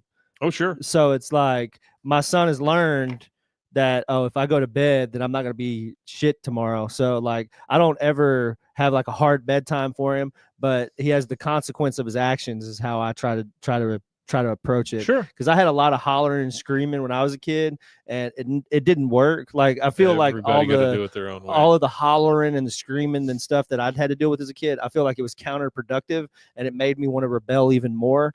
So like my kid is the least rebellious kid. Like all of my friends tell me all these problems they're having with their teenagers, and I'm like, well, have you ever given them a little bit of like choice for consequence so they know there's consequences to their actions? And they're like, well, no, they got to do what I say when I say do it. And I'm like, they're human beings too. Like you ain't got to go like full blown, like you said. I'm not my kid's best friend. There's a happy median. There's like in a happy somewhere, medium, right? You have to allow them, especially teenagers. They have to have some element of choice because they're almost adults where they have to make all their own choices anyway. That you should never do is talk bad to people about their parenting style. That is an instant fight. It's an instant way to get somebody to hate you really quickly. Yeah, it escalates and it just sucks quick. because it's none of your damn business. Now, if it influences or changes the way I'm trying to raise my kids, that's different. I may talk to you, or I may tell my kid, hey, don't hang out with that kid or whatever, right? But it's not my business to get in your business and tell you how to raise your kid, because every kid is different. Every person is different. Yeah, I think so. I think you got to But they approach all it have to have some sort of rules or consequences. Yeah. They have absolutely. to. You cannot just let them run feral. And No, by the not at way, all. and I'm pointing directly at the screen now, so whatever this audio means. Stop letting your kids run around in a damn restaurant. That sucks. And it sucks for everybody. I don't allow that crap. Especially the wait staff. And those people are working so hard to not spit in your enchiladas. Don't give them a reason to by letting your dumb kid trip them or whatever. Yeah. No, we don't do all that. Keep control of your kid, man. Come on. I'll literally get up and walk out of a restaurant before food has even gotten there if people want to act up. Well, I mean, here's another thing. I'll go home. We could eat enchiladas at the house. If you're saying, well, my kid is just, I can't control him or whatever, then you don't get to go. I mean, that's just don't go. That's another thing that social awareness, man. There's people around you. You're not the only one on the planet. That's one of the parenting style. That's one of the parenting things I don't like is like, oh, if you're good, we get to go here. Yeah. No, you should just always be good. You should always do what's right. So it's like, why would I reward good behavior? Like, I don't believe in rewarding good behavior because they should be good. They should be listening and doing what's right most of the time anyway. Sure. So it's like, oh, I'm going to take you here if you behave today. And then they act up anyway. And then you still take them. You got I mean, I definitely know what you're saying. You can't tell them something like, oh, I'm going to take this away from you, or I'm going to do this, and then never do it. Sure. Because they know you're not going to do it. They know you're full of shit, and the kids will call your bluff. Oh, absolutely. Every single time. Once they realize you're full of shit, they will call you out on it every time. They do it in the classroom, so why in the hell wouldn't they do it to you? I mean, yeah, no, they do it. They do it to teachers all day long. Yeah. So what's going to stop them from coming home and doing it to you as well? So they're having this exchange between Jan and Mers' Bronson. Mers' Bronson says, we were saving up to rent Jordan a limo for her birthday, but she thought it was a little played out. She wants a slumber party. Jan says, oh, slumber party, good old-fashioned favorite. And then Mrs. Bronson says, with all the girls and boys in her class. And then Jan says, oh, that's very progressive. I think maybe we'll let Serena go. And then Peggy says to the whole thing, she says, well, that was so exciting. I did not know what was going to come next. Then Mrs. Bronson says, I know Jordan would love it if Bobby could come to her slumber party. We'll be serving tapas. And like Hank looks like somebody just hit him in the face with a fish or something. I mean, it's just, he looks rough. Yeah, he's not excited. So we're driving home. The two of them, Peggy and Bobby, are just like staring at Hank because they know they have to get his approval for Bobby to be able to go.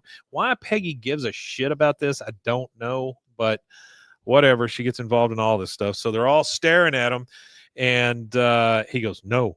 And they get all upset, and he goes, no god dang way is he going to go to that party. And then Peggy, dear God, I don't know what happens to her in this moment, but she says, "Oh, come on, Hank, the Bronsons will be there, and it's Bobby's chance to hang out with the cool kids from the Learning Center. Be more like an overnight study session."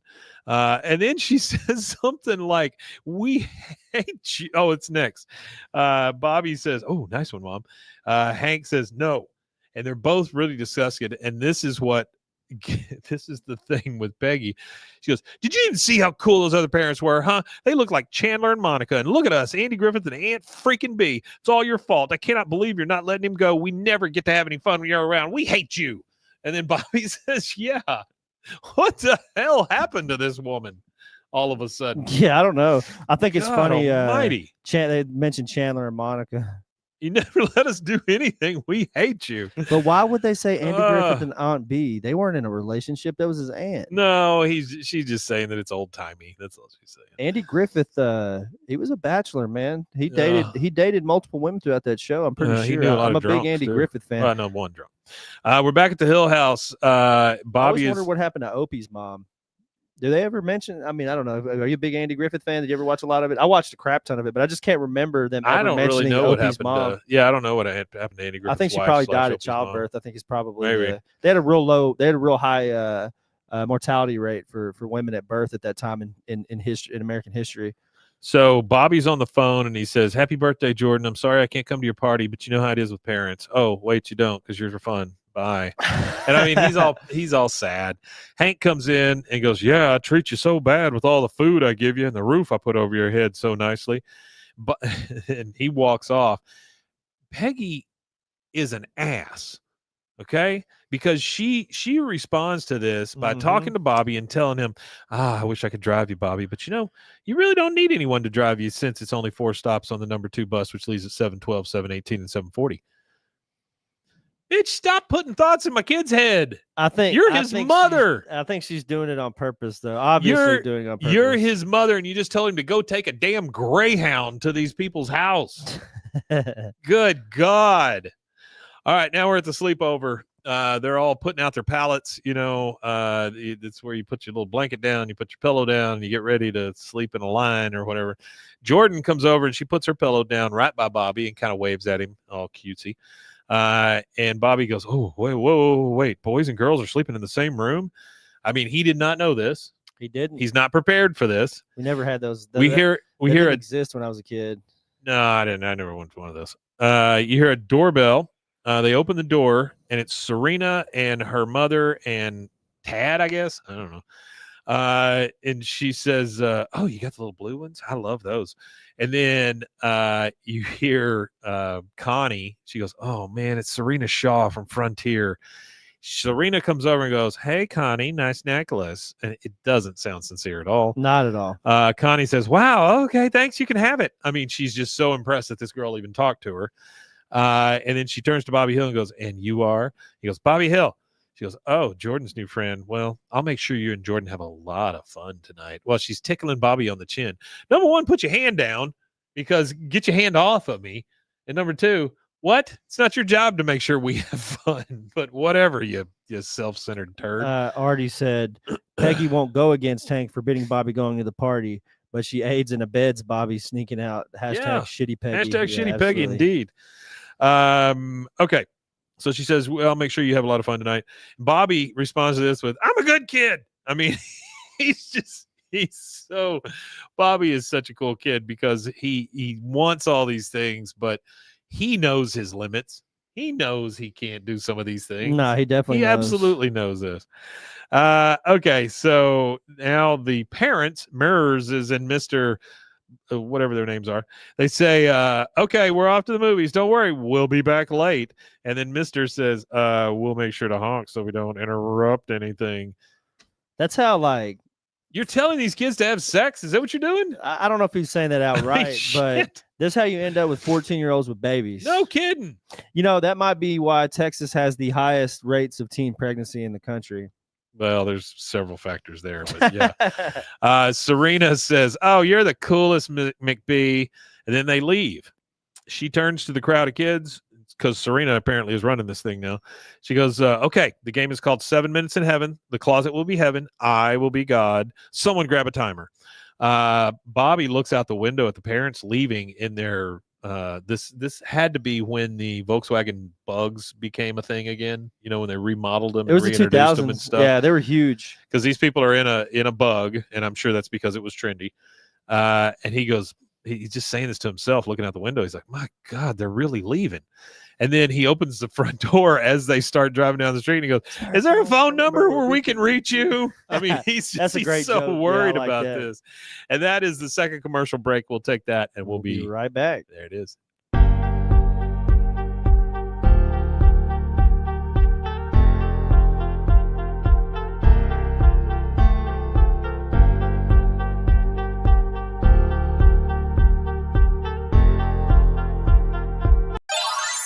To the Instagram live. Hello. Hey, We got a little ding dong there for a second. I don't know what happened with the timer, but we are back.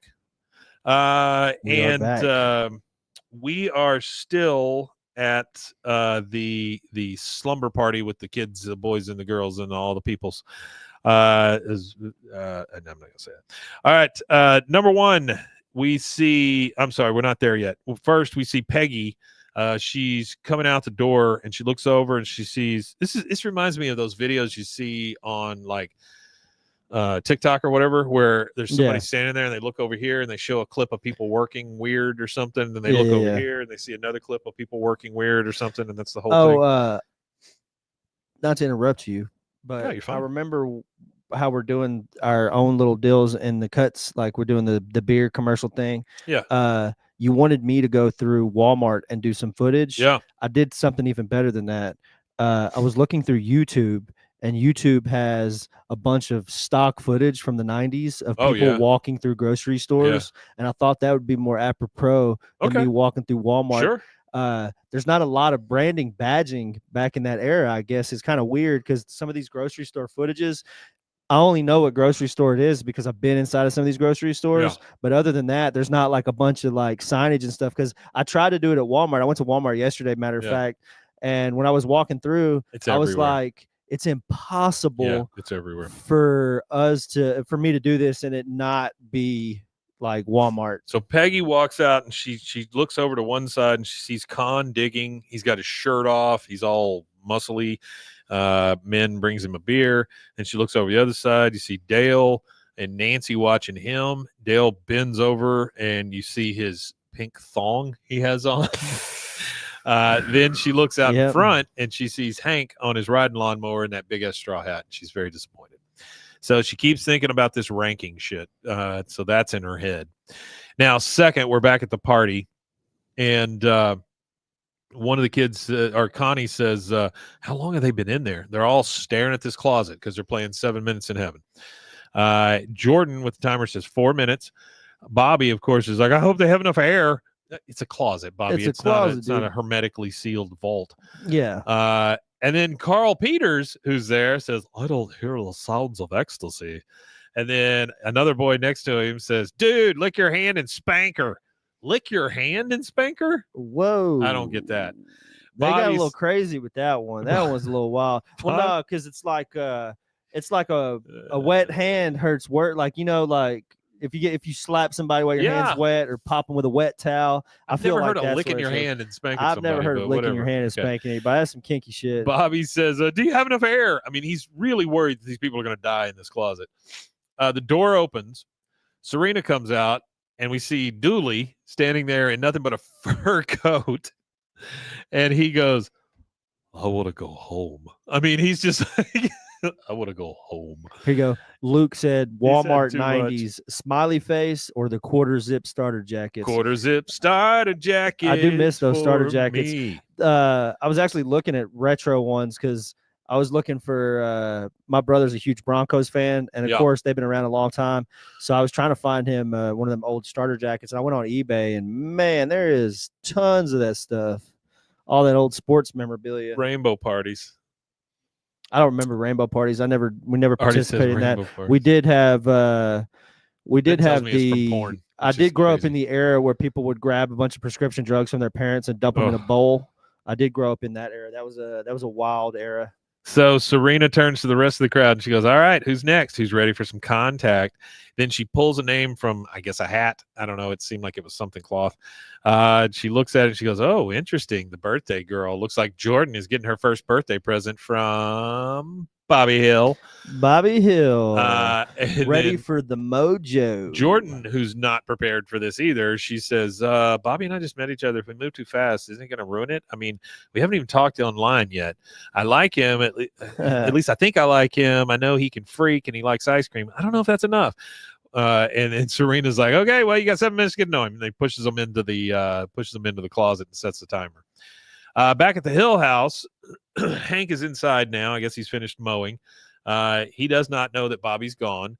So he comes down the hall and knocks on his door and says, "Bobby, I rented a square dance video and we're all going to watch it as a family." Bobby, he's knocking on the door. Square dance video. He rented a square dance video. All right. We're back in the closet and Bobby and Jordan are sitting there. They don't know what to do. It is certainly not heaven. He goes, "You sure have a lot of coats." "I know. Let's look in all the pockets." Jordan says, "Come on, Bobby. We don't have much time." She goes, "Do you have any pets?" He goes, "An old dog." "What's your favorite food?" "Pork pockets." "Ham or pepperoni?" "Ooh, that's a toughie. I got to think about it." "Bobby, ham." "No, pepperoni." "No, ham." She goes, "There, I like you." That's our questionnaire. Ham. From the outside of the closet, you hear, "Throw out some clothes. Woo!" Bobby inside is like, "I got a sock. That's as far as I'm willing to go." He starts taking his shoe and his sock off. From the outside, you hear, "Shirt. And then on the inside again, you hear Jordan say, "A sock? Are you crazy? A sock isn't good enough." And then on the outside again, "Shirt. She reaches over and starts taking Bobby's shirt off. She's about 2 buttons down, and woof, the closet door opens, and there stands Hank.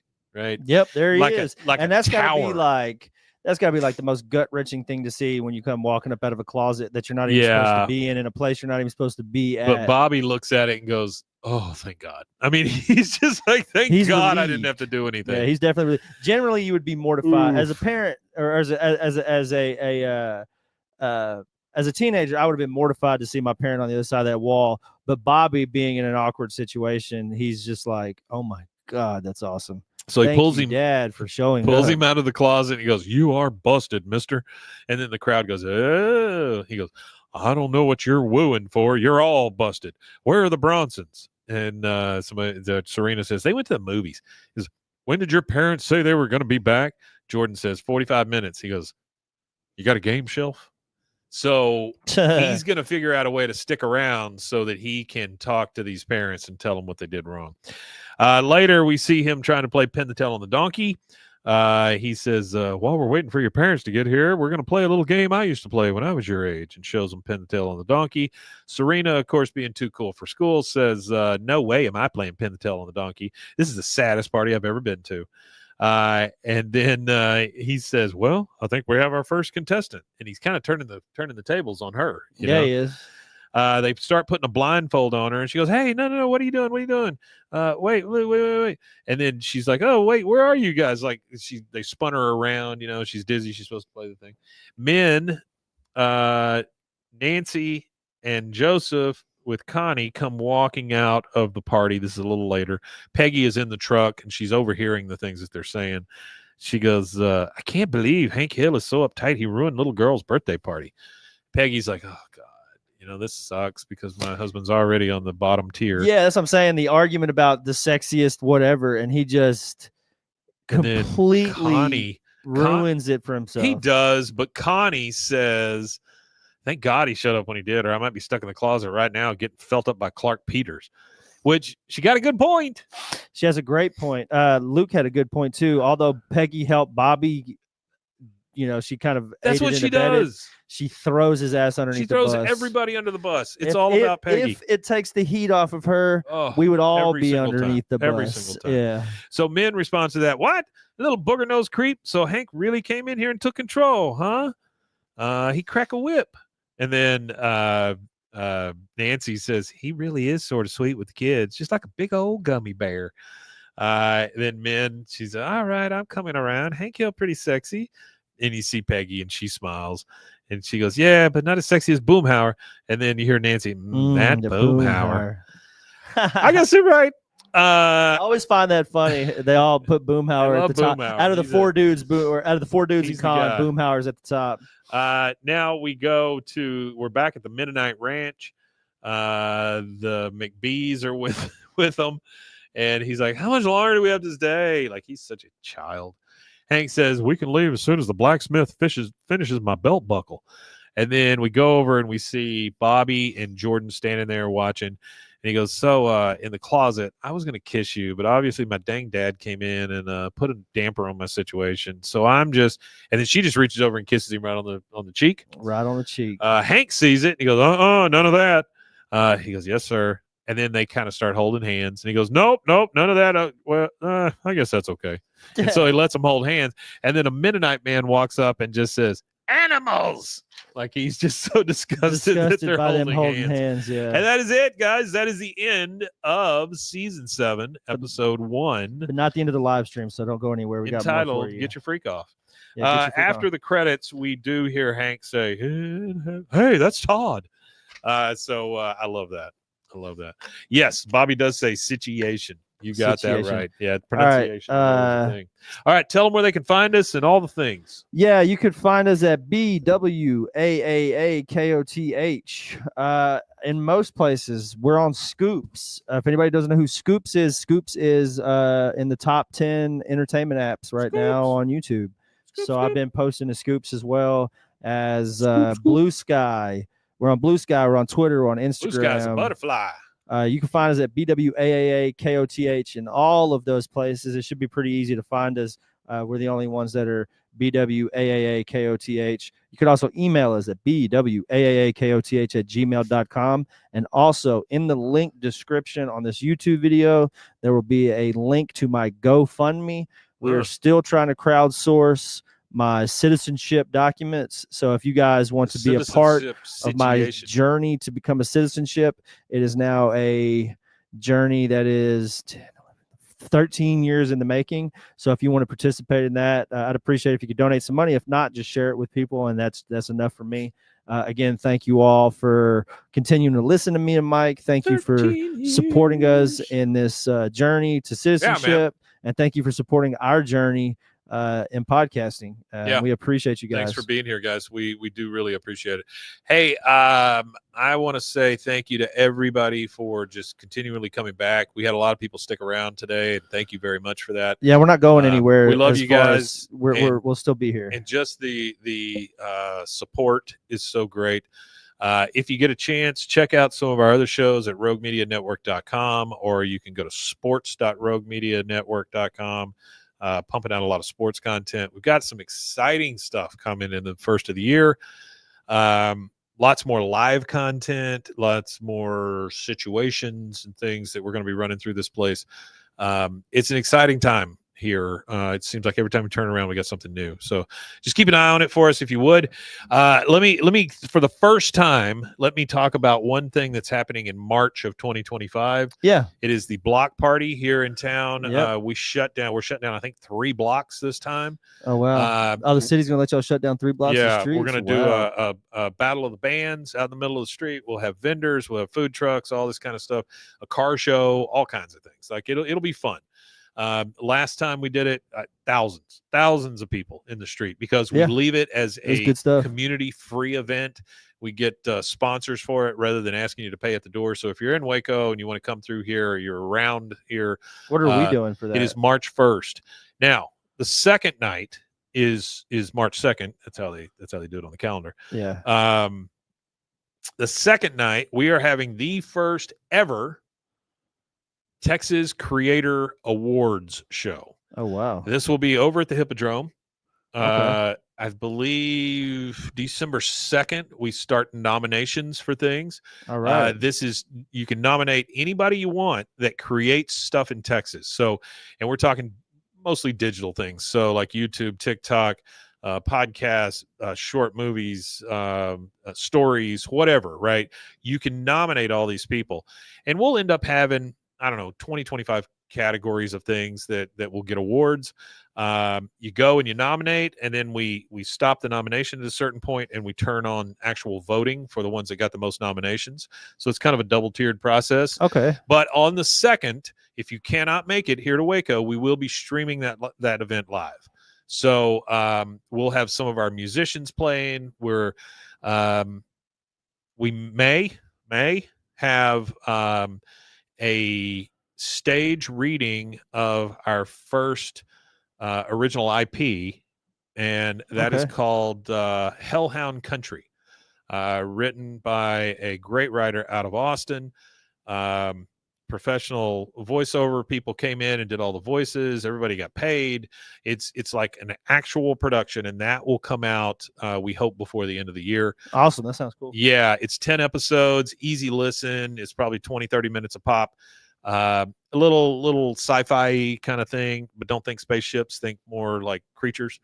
And I'm really, really excited about this. We're about to start our second original IP, and when I say that, it's just intellectual property. So just think of it as audio dramas, or comedy or whatever. But it's just I'm the ready audio to be dramatic. Say it again. I said I'm ready to be dramatic. Yeah. With Oh, we've audio. got some stuff. We got another one that we just recorded the trailer for. It's called Simmer. I have one cool. here in town called Go, which is about high school football in Texas, which that would be cool. I've got a political Aren't y'all one. paired with a school right now? Say it again. Aren't y'all paired with one of the schools around here? I mean, we do stuff with some of the schools. I don't know about paired, but yeah, we do some stuff. Yeah. I need to get us over there in Conley and La Vega. I know I got a lot of contacts at both schools, so I need to get us over there. I did have a teacher reach out for some podcast stuff. One of my kids' teachers. Happy to help. I need to get back in touch with him. Happy to help. But anyway, we've got a lot of stuff coming up. Just keep your eyes open. We'll keep announcing it. But check our social media and check anything you want as far as that. Yeah. I think it's TexasCreatorAwards.com, I believe. You can double check me on that. But I think right now, if you go to it, you'll just see the. We'll get that in the description for him too. Yeah, we'll get the actual link so we can put that in the description on the video. But you guys are the first ones I've said anything to about it. So there's your scoop. So there you go. There's your thing. So if you are in Texas, if you dudes are in Texas, dudes and dudettes and other, if y'all want to come to Waco during that time frame and come check everything out, I'll make myself available if anybody wants to do a Bwaaa meetup kind of thing. Oh, heck yeah, that'd be great. I'll make myself available during that time frame. Just reach out to us at bwaaakoth@gmail. If you send me an email, which I want to read that email that I got. So in the next thing we record after this, I want to make sure we get that in there. So so we appreciate everybody for sticking around. If you're on the YouTube live or on the Instagram live, stick around. We have more recording to go yet. All right, we just got Rude's Enterprises says, dang it. Don't go nowhere, Rude. Don't go anywhere. We're here. We're still doing some stuff. So to everybody else, thank you so much. We appreciate it, and we will see you next time. There's one thing left to say. Oui, Matanye. Oh, oui, Matanye, indeed. Goodbye. All right, so real quick.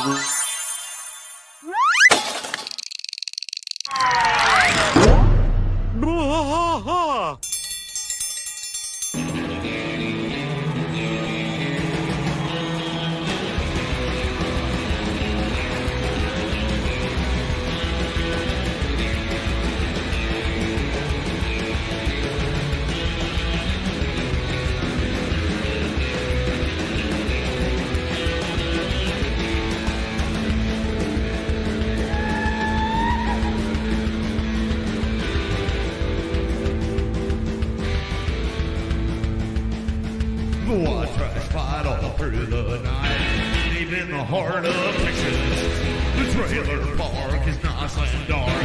Deep in the heart of Texas, that drinks his brew and he spits his chew. Deep in the heart of Texas, the TV blares but no one cares. Deep in the heart of Texas, here we go.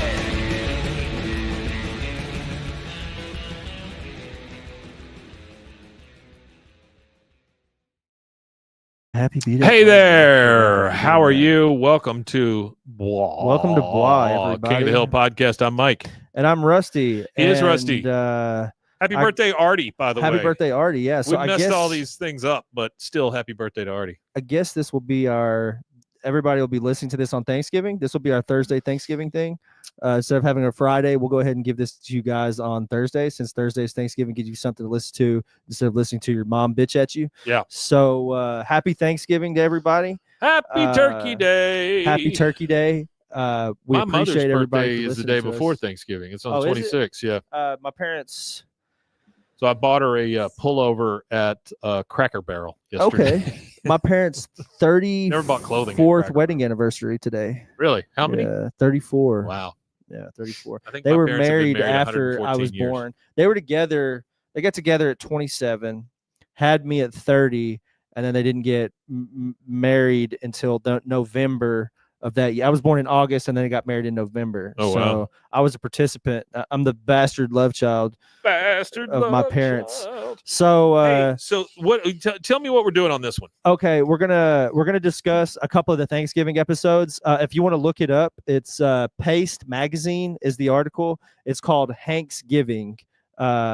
The article's called Hanksgiving, a Guide to the King of the Hill episodes. It was released last year, but I thought it was a good article to discuss. There you go. I use mine every day. I have mine at the house on my desk. But first, I wanted to start off with an email, which I appreciate emails. And if you got an email you want to send it to bwaaakoth@gmail. If you got a take on an episode or voices you want to send, you doing voice actors. We're looking for voice people. So if you want to do anything like that, go for it. Send it in.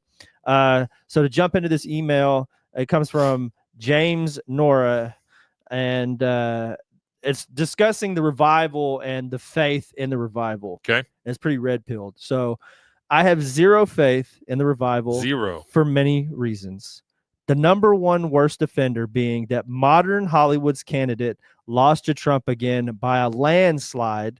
So the new batch of writers are going to use that as a trauma dump and as a re-education platform for red swing states. You don't know this. I just thought it was funny. Re-education platform for red wing states. Disney tarnished other established properties for being far less.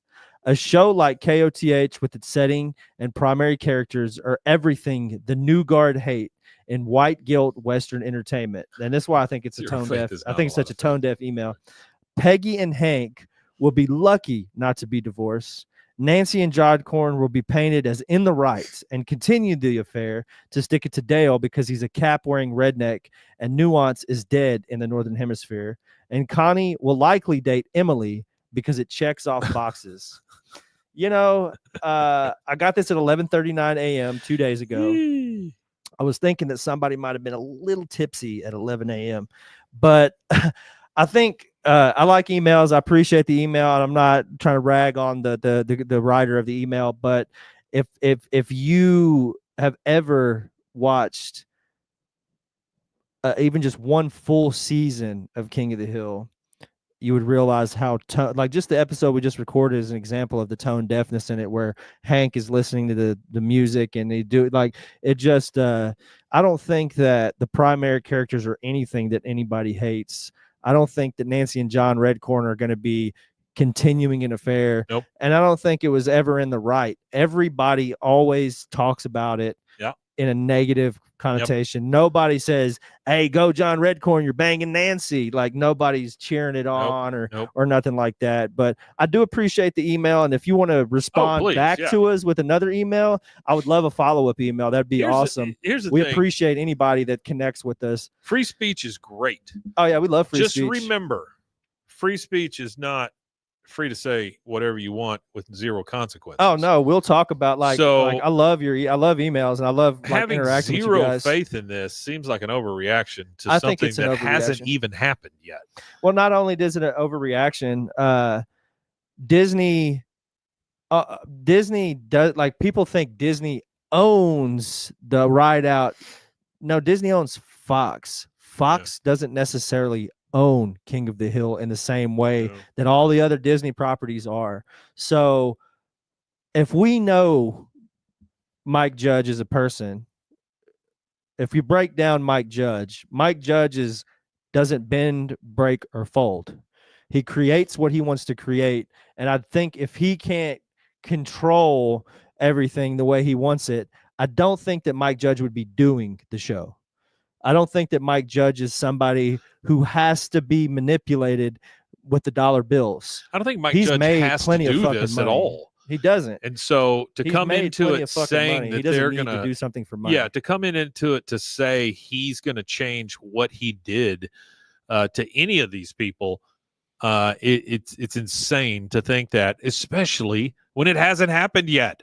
If you've watched We're the talking new Beavis future and Butthead crimes too, here, folks. the new Beavis and Butthead stayed true to Beavis and Butthead. Yeah. They didn't try to That's one they could have really wash it up or around. nothing, because I feel like Beavis and Butthead is further out there than King of the Hill. King of the Hill is like, spice of life kind of thing. Here's what I'm going to challenge people with. Okay, Thanksgiving, you got to be around all your family.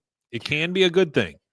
It can be a bad thing. Be all right. I have it at my house so that people will leave, and I still get to stay there. I get to hold a remote. Smart I get move. to cook my own turkey, things like that. Smart right? move.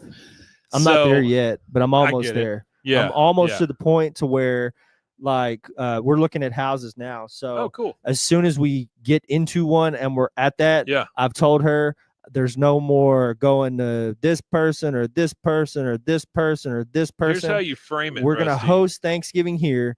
And if people want to come here, they can come here. If they don't want to come here, That's then it. they don't have to. But I am not, I'll only go see my mama, and that's all I want You to see. frame it as helping these other people is how you do it, and that's how Yeah. you get it done.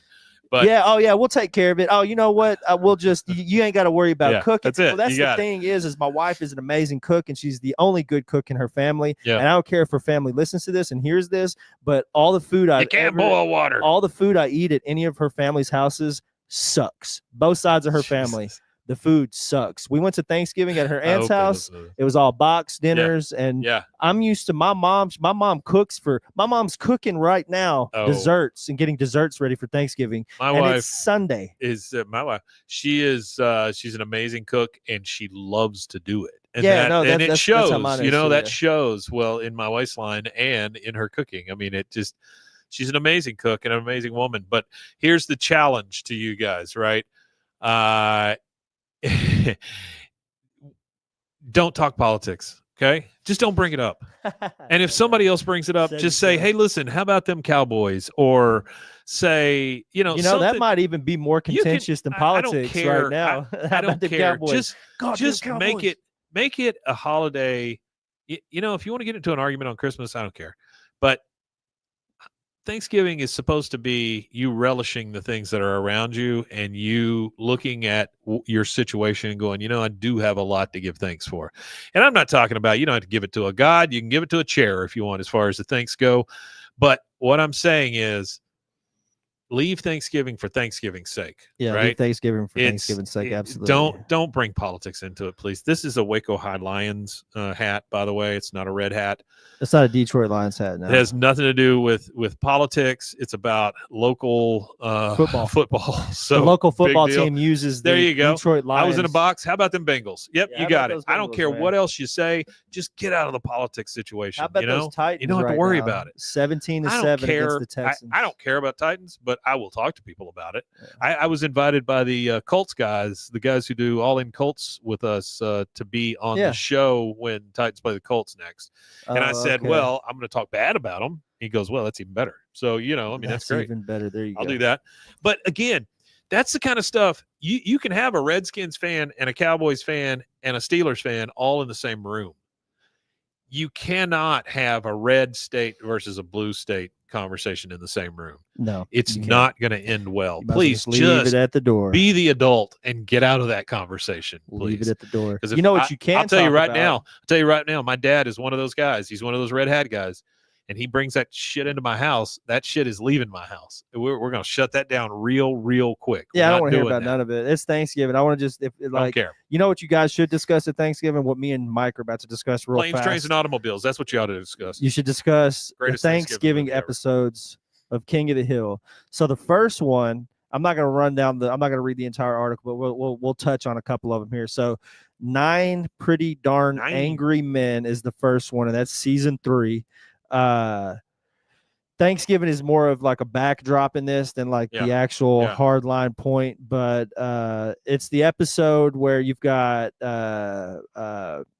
it's about Black Friday and the lawnmower focus group, and Hank gets all the Black neighbors Friday. to go. You can talk that all day long on Thanksgiving. There you go. Do that. Or Cyber Monday. Yeah. Black Friday is no longer Black Friday. It's like Black Friday week. I love when you go on Amazon, it says Black Friday week starts now. That makes no sense. Think about the words you're using. Like, they do deals a week before and like a week after. So like it's like a month of like stuff. And by the way, be careful.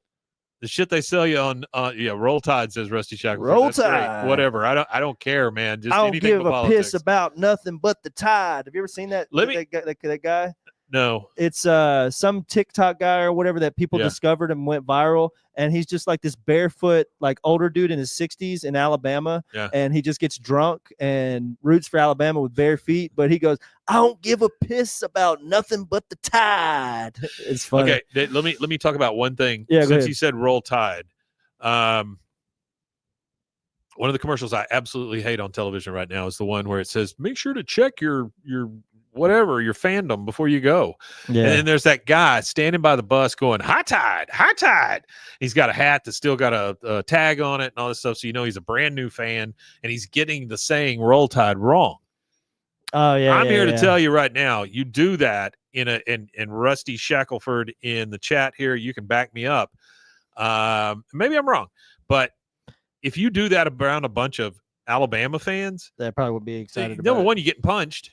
And number two, those players are not going to be happy that you're saying high tide. Yeah. No. I mean, I think it's just the stupidest. Well, that's not the stupidest commercial. Stupidest one is where those two people are looking at an iPhone and their kids are listening to them have to, they think they're having sex with their phone or whatever inside. Yeah, it's kind of weird. Stupidest fucking commercial on TV right now. That one, and then there's a new one. I didn't know this was going to be a commercial thing, but there's a new one made by the same folks who this guy and his wife just had a baby. He's taking a picture of him, and his Hispanic family is right behind him. And he says, oh, just wait for the other two surprises because we got 3 total. And he's talking about a damn iPad and a phone and stuff instead of talking about having 3 babies. Fucking, pardon my Thanksgiving language, but that's a shitty commercial, man. That commercial sucks. None of them are funny anymore. Commercials are not funny. Well, that's the thing is I was watching last night. Like I watched these chunks of like TV, old TV recordings, absolutely. And it's like the cartoons, and they have all the commercials mixed in with it. The commercials just seem so much better in the 90s. Commercials had some thought given to them. In the 80s and even in the 70s and 60s, the commercials from that era just so much better than they are now. Now it's just garbage. It's all written by AI. Hey, look at this. Happy Thanksgiving. Here's a pumpkin. Oh, there you go. By the way, it's the same one we had in October because it's got a jack-o'-lantern on the other side. If you get the right pumpkin and you don't cut it open, it can be a 2-month pumpkin. 2-month pumpkin. Not a blumpkin, what's the next pumpkin. So 9 Pretty Darn Angry Men. It's where they do that, and then Hank fails to defend his mom while they're there, and all that kind of thing. And then the next one is a good episode, though. It is a good episode. I really like that episode. Yeah. It's pretty good. Happy Thanksgiving, which is the one where they're stuck at the airport. Hank's turkey gets destroyed, and then they do that weird Thanksgiving dinner inside of the airport. Yeah. The next one is called Spin the Choice, which is the one where my God, I love that Peggy Hill does this is actually written by on the refrigerator box. Paul Lieberstein, Toby Henderson. He actually wrote this one, which was in season 5, where Bobby is introduced to white guilt and smears blood all over himself or whatever. The table that says it's a white man's fault or whatever it says. I mean, it's that's a good one. Yeah. And then John Redcorn comes up. Yeah, that whole thing. And then they got like you spin the choice kind of thing. That's a weird game she created. There's another one called Goodbye Normal Jeans, which is in season 7. Yeah, that's coming. So up we haven't hit that one yet. I think it's like season 7, episode 7 or 8, something like that. I can't remember the exact one. It's coming up pretty soon. Yeah. Yeah, but this one is where Bobby is doing home ec in school and he's loving it, and he comes home and he's doing all home ec stuff, and Peggy hates it. Because he's doing what, like, Peggy realizes that she's not as good as a homemaker all he can talk about believes. Is spa, Peggy, and meatballs or whatever. Yeah. And that's where she steals Bobby's Thanksgiving turkey. Yeah. And then she ends up thinking her hairstylist is gay the whole time. And she goes to her hairstylist's house and she realizes he's straight with like a family of his own and stuff like that. And there's a subplot on there too where Dale takes Bill's money to resolve a silly bet. And he has to tell her to get him a Utah quarter, which is funny because this is before the state quarters. Oh, really? Yeah, they hadn't had state quarters yet at that point. So it's the one that's just so he kind of like U? foreshadowed it. Yeah, it's kind of like one of them Simpsons things where the Simpsons predict everything. Yeah, but they predicted state quarters before they ever did. And this is off topic for King of the Hill, but the voice of Millhouse retired. I saw that. Yeah, saw that. I don't remember her name. 25 years, something like that. 30 years. 30 years. She's been Millhouse forever. since season 1, and they've been on the show since the Tracy Ullman show. They've been. It was an entirely different Simpsons at that point. But it was. Yeah, but it was. It's canon. Whatever they did in that, it was canon. You know what commercials I do like? I've said the ones I hate. The ones that I hear lately, and you people that are not in Texas won't understand what I'm talking about. These are HEB commercials, so a grocery store.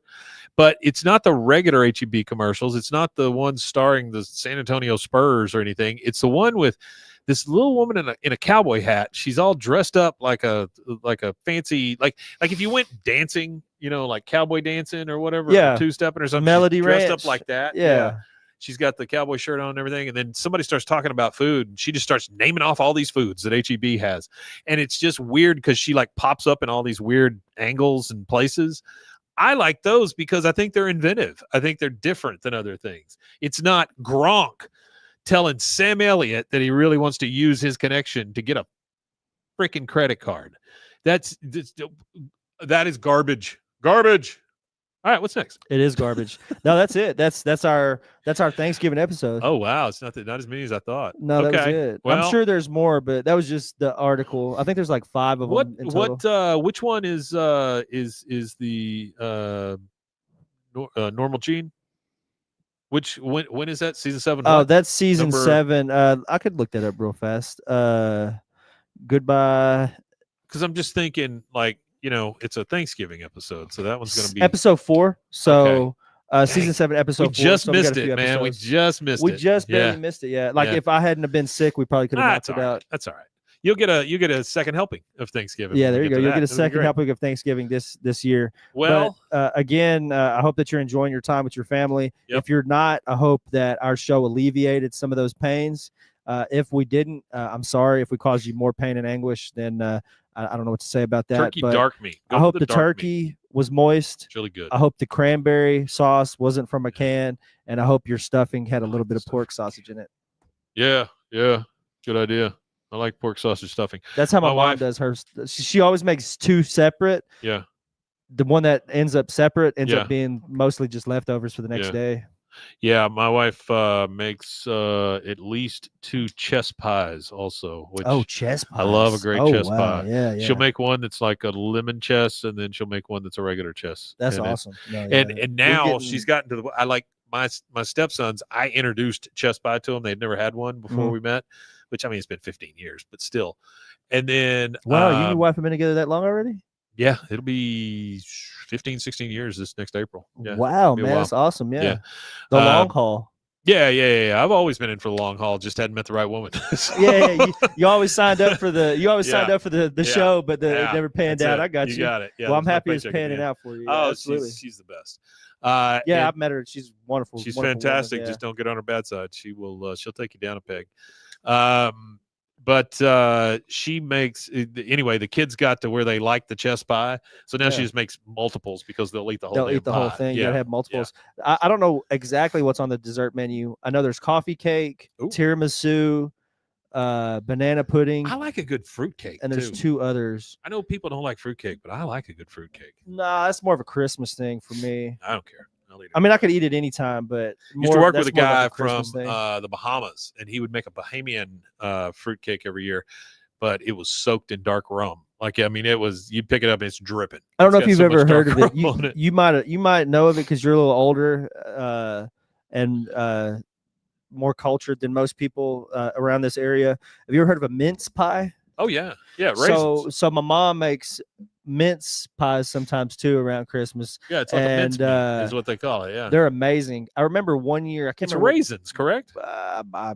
Yeah, pretty sure. Not a clue mincemeat what it pie is. I raisins. just know it tastes good. 1 year for school, we did a cultural thing where you talked about different parts of the world. And since I'm from England, I discussed like British culture. And she had made a bunch of tiny little mince pies for the whole class. Oh, yeah, that's cool. And everybody generally got a picky kid here or there, but the whole class demolished it. I'm allergic to mince. My mother said. They don't even know what it is. I always thought whenever they said mince pie, I always thought like mince meat. That's what I always thought. Like, well, it's what they call it as a mincemeat pie. Yeah, it's called a mincemeat pie. And I don't pie, understand why the word meat's I don't know. I don't understand why the word meat's there either. I do understand that you guys are here, and I understand that you're partaking of your Thanksgiving lunch, dinner, evening, whatever. And I want to tell you what I'm thankful for. I'm thankful for each and every one of you continuing to come back, just sitting here and listening to our nonsense. I think of you as friends and supporters and fans and just great people to be around. So we literally cannot do this without you. Here's one thing I would like to do at some point in this new year that's coming in. I want to get a Zoom call together and just have as many fans on the screen as we can at one time. Yeah, and let's just talk. Great. We don't even have to talk King of the Hill. I don't care. It won't be politics, I can tell you that. But we'll just talk. I would love to have just a gathering. You guys. We need to in no way associated with Juggalos, but a set gathering. that up. Yeah, the gathering of the Bwaaa. A Bwaaa the wing. Yeah. The Bwaaa the wing. We'll have a the Bwaaa the wing. Yeah. All right, guys. Thank you so much. Enjoy your holidays. We'll make sure and let you know whenever we have that call. Rusty, definitely. Last thing to say. What you got? I've said it once, I've said it twice, I've said it 301 times. We Matanya. We Matanya indeed. And enjoy your Thanksgiving, guys. Don't talk politics. There we go. And then I guess for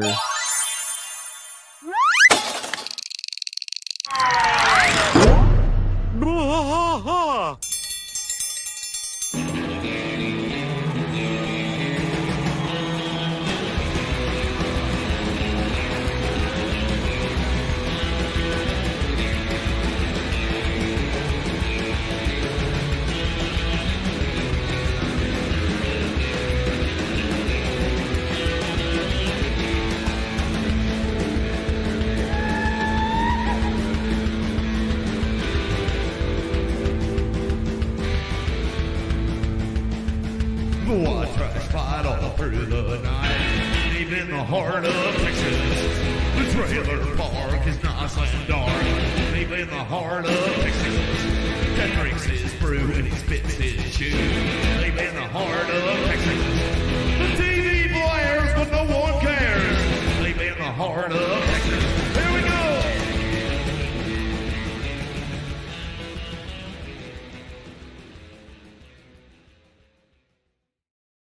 Chocolate Heart. Hey there, everybody. We are back again. Blue Moon, Rusty, Kentucky, keep on shining. Rusty is feeling good. All right. He's feeling better. We've managed to knock out a couple of everything. We are back. And what we want to do is say thank you, number one, for being here for season 6. We do being appreciate here y'all up so through much. Season 6. Fantastic. Yeah. Also, we made it to season 6, Mike. Yeah, I know, it's crazy. That's further along. Well, except for the dude who like speed 2 or 3 through at it. a time. Besides the speed runner, because they completed it. They completed it and they're on to something else, Venture Bros or something. Yeah. So, out of all the research I've done, I do a lot of market research every week or every 2 or 3 days. I'm Googling King of the Hill this, King of the Hill that, King of the Hill podcast, seeing where we're being mentioned or talked about, seeing what other podcasts are being mentioned. We are the deepest into the game here. We are beginning season 7. The next episode you'll hear next Monday will be season 7. Season 7, episode 1. Season 7, episode 1. So I said that was our 300th episode, but this is actually our 300th episode right here. We never said we could count. So we can't count very good. So this actually, for those of you that are listening to this now on a Monday, which will be Monday. What's the day? The 25th, Monday the 25th. Yeah. Yeah, this is the Yeah, that's 300th what this is. episode. We This made is it to 300. 300, so that's crazy. So we You'll wanted hear to- this again next Monday, but we're on the 300th episode now. So we wanted to correcting go myself. over some of the best episodes of season 6. And I got a couple that are my favorites. what I used was something called Episode Ninja. Yeah, They rank TV.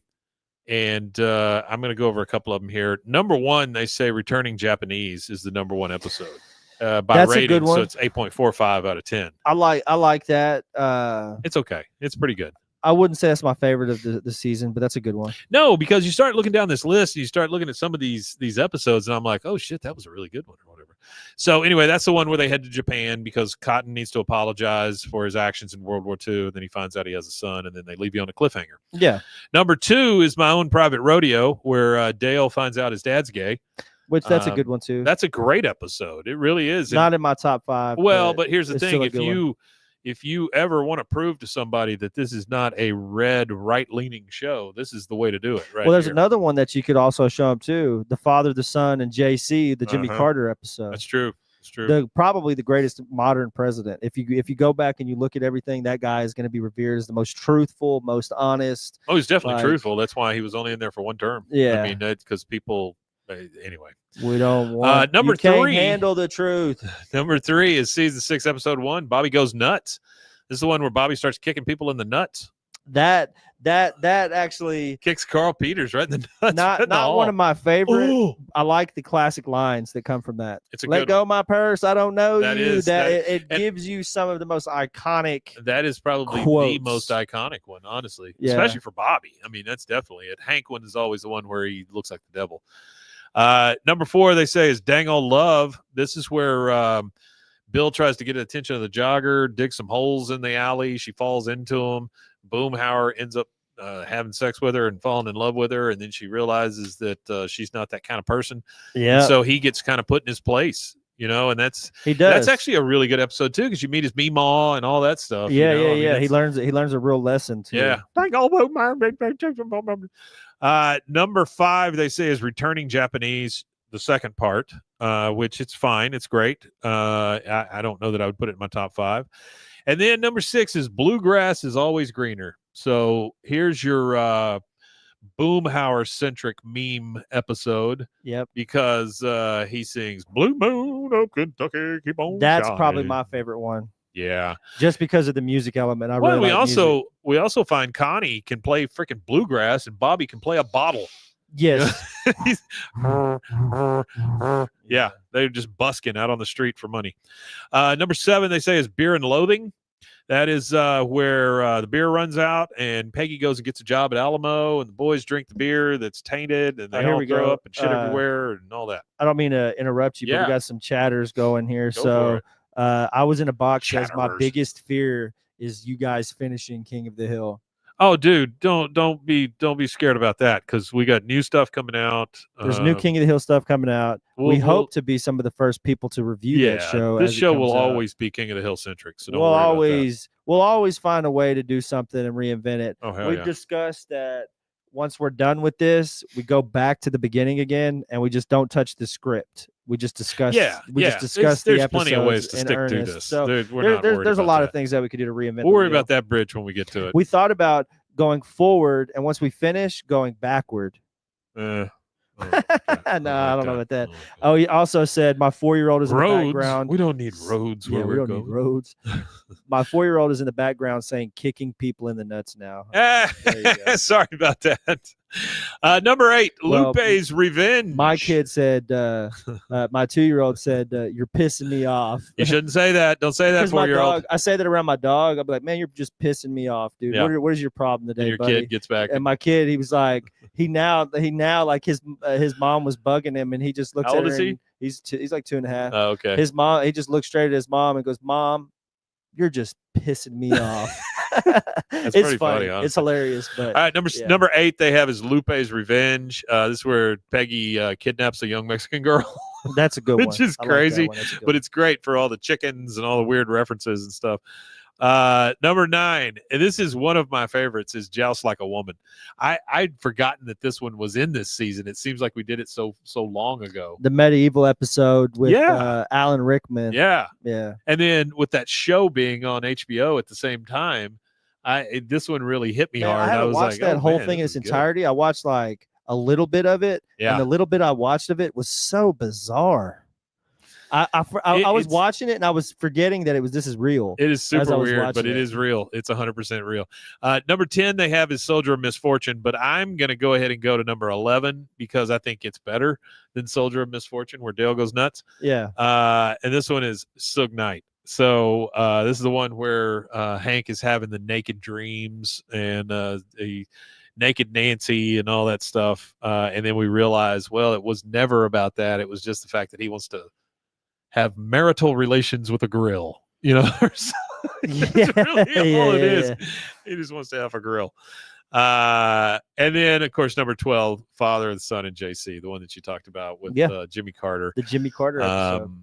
He kind of did he kind of kick off the celebrities being on the show? I mean, there were a few here and there before. No, there was always like Jimmy Carter was a huge one as far as big goes. Yeah, I feel like Jimmy Carter was a big ass guest to get. As far as like political oriented guests, I feel like Jimmy Carter was probably the biggest one. Yeah, he was huge. Was Clinton on there at any time? I don't think. I don't remember if Clinton was on there or not, but I know he was on Simpsons. So. Today is Monday the 25th when you're hearing this. No, but they do go to Hot Springs. Okay. At one point.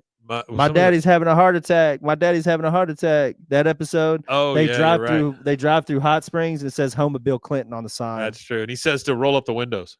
Yeah. Or lock the doors or whatever it is. Yeah. I wonder what time the gangs wake up here.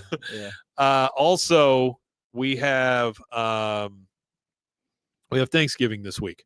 So I want you guys to enjoy your Thanksgiving. We'll have our Friday episode out on Thursday instead. Yes, we'll give it to you a day early. Something to go listen to. So I'm going to tell you, or family members are annoying the dogs. We have already recorded that one, but I'm going to tell you what I told you in that episode.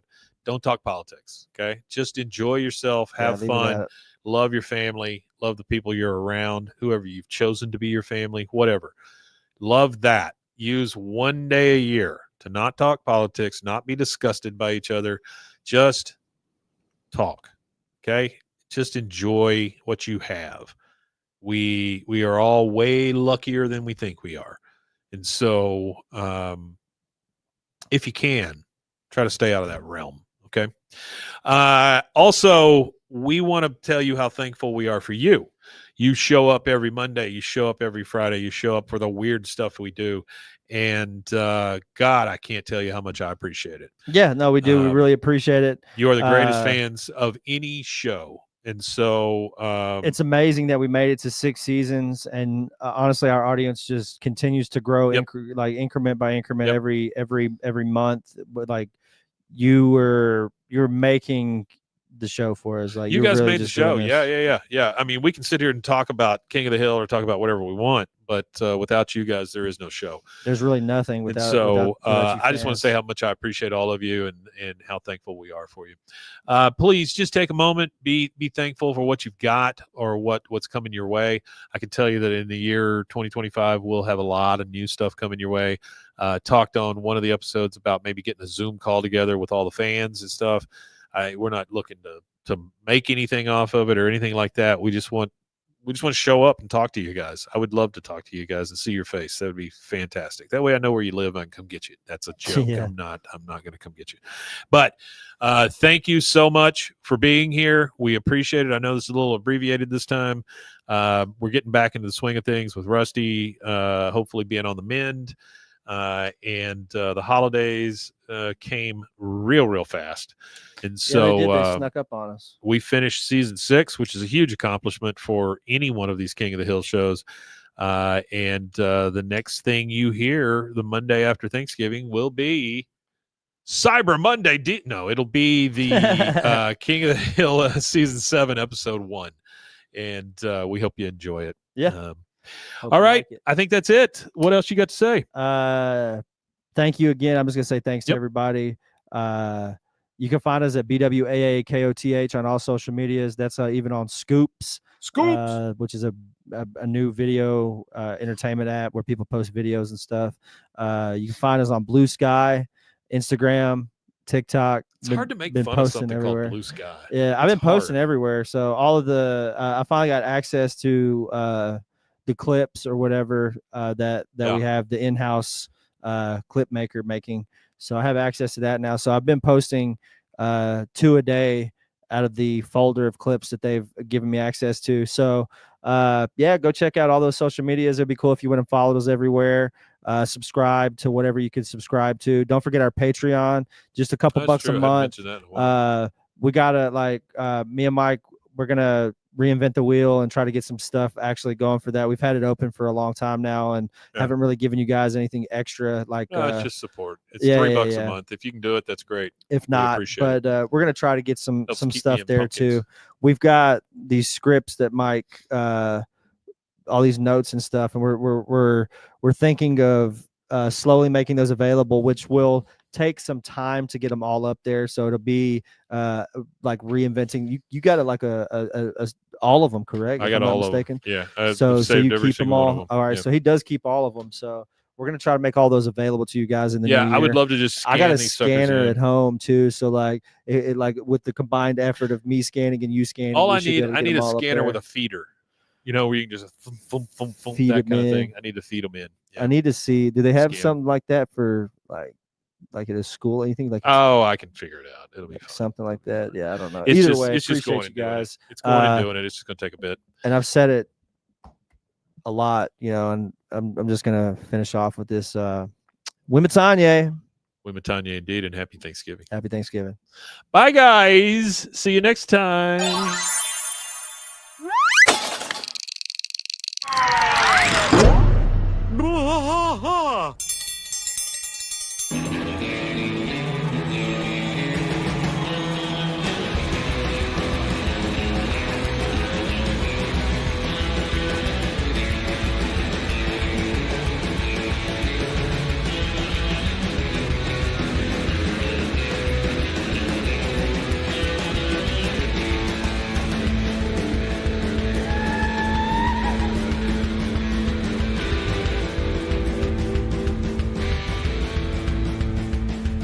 Bwaaa trash fight all through the night, deep in the heart of Texas.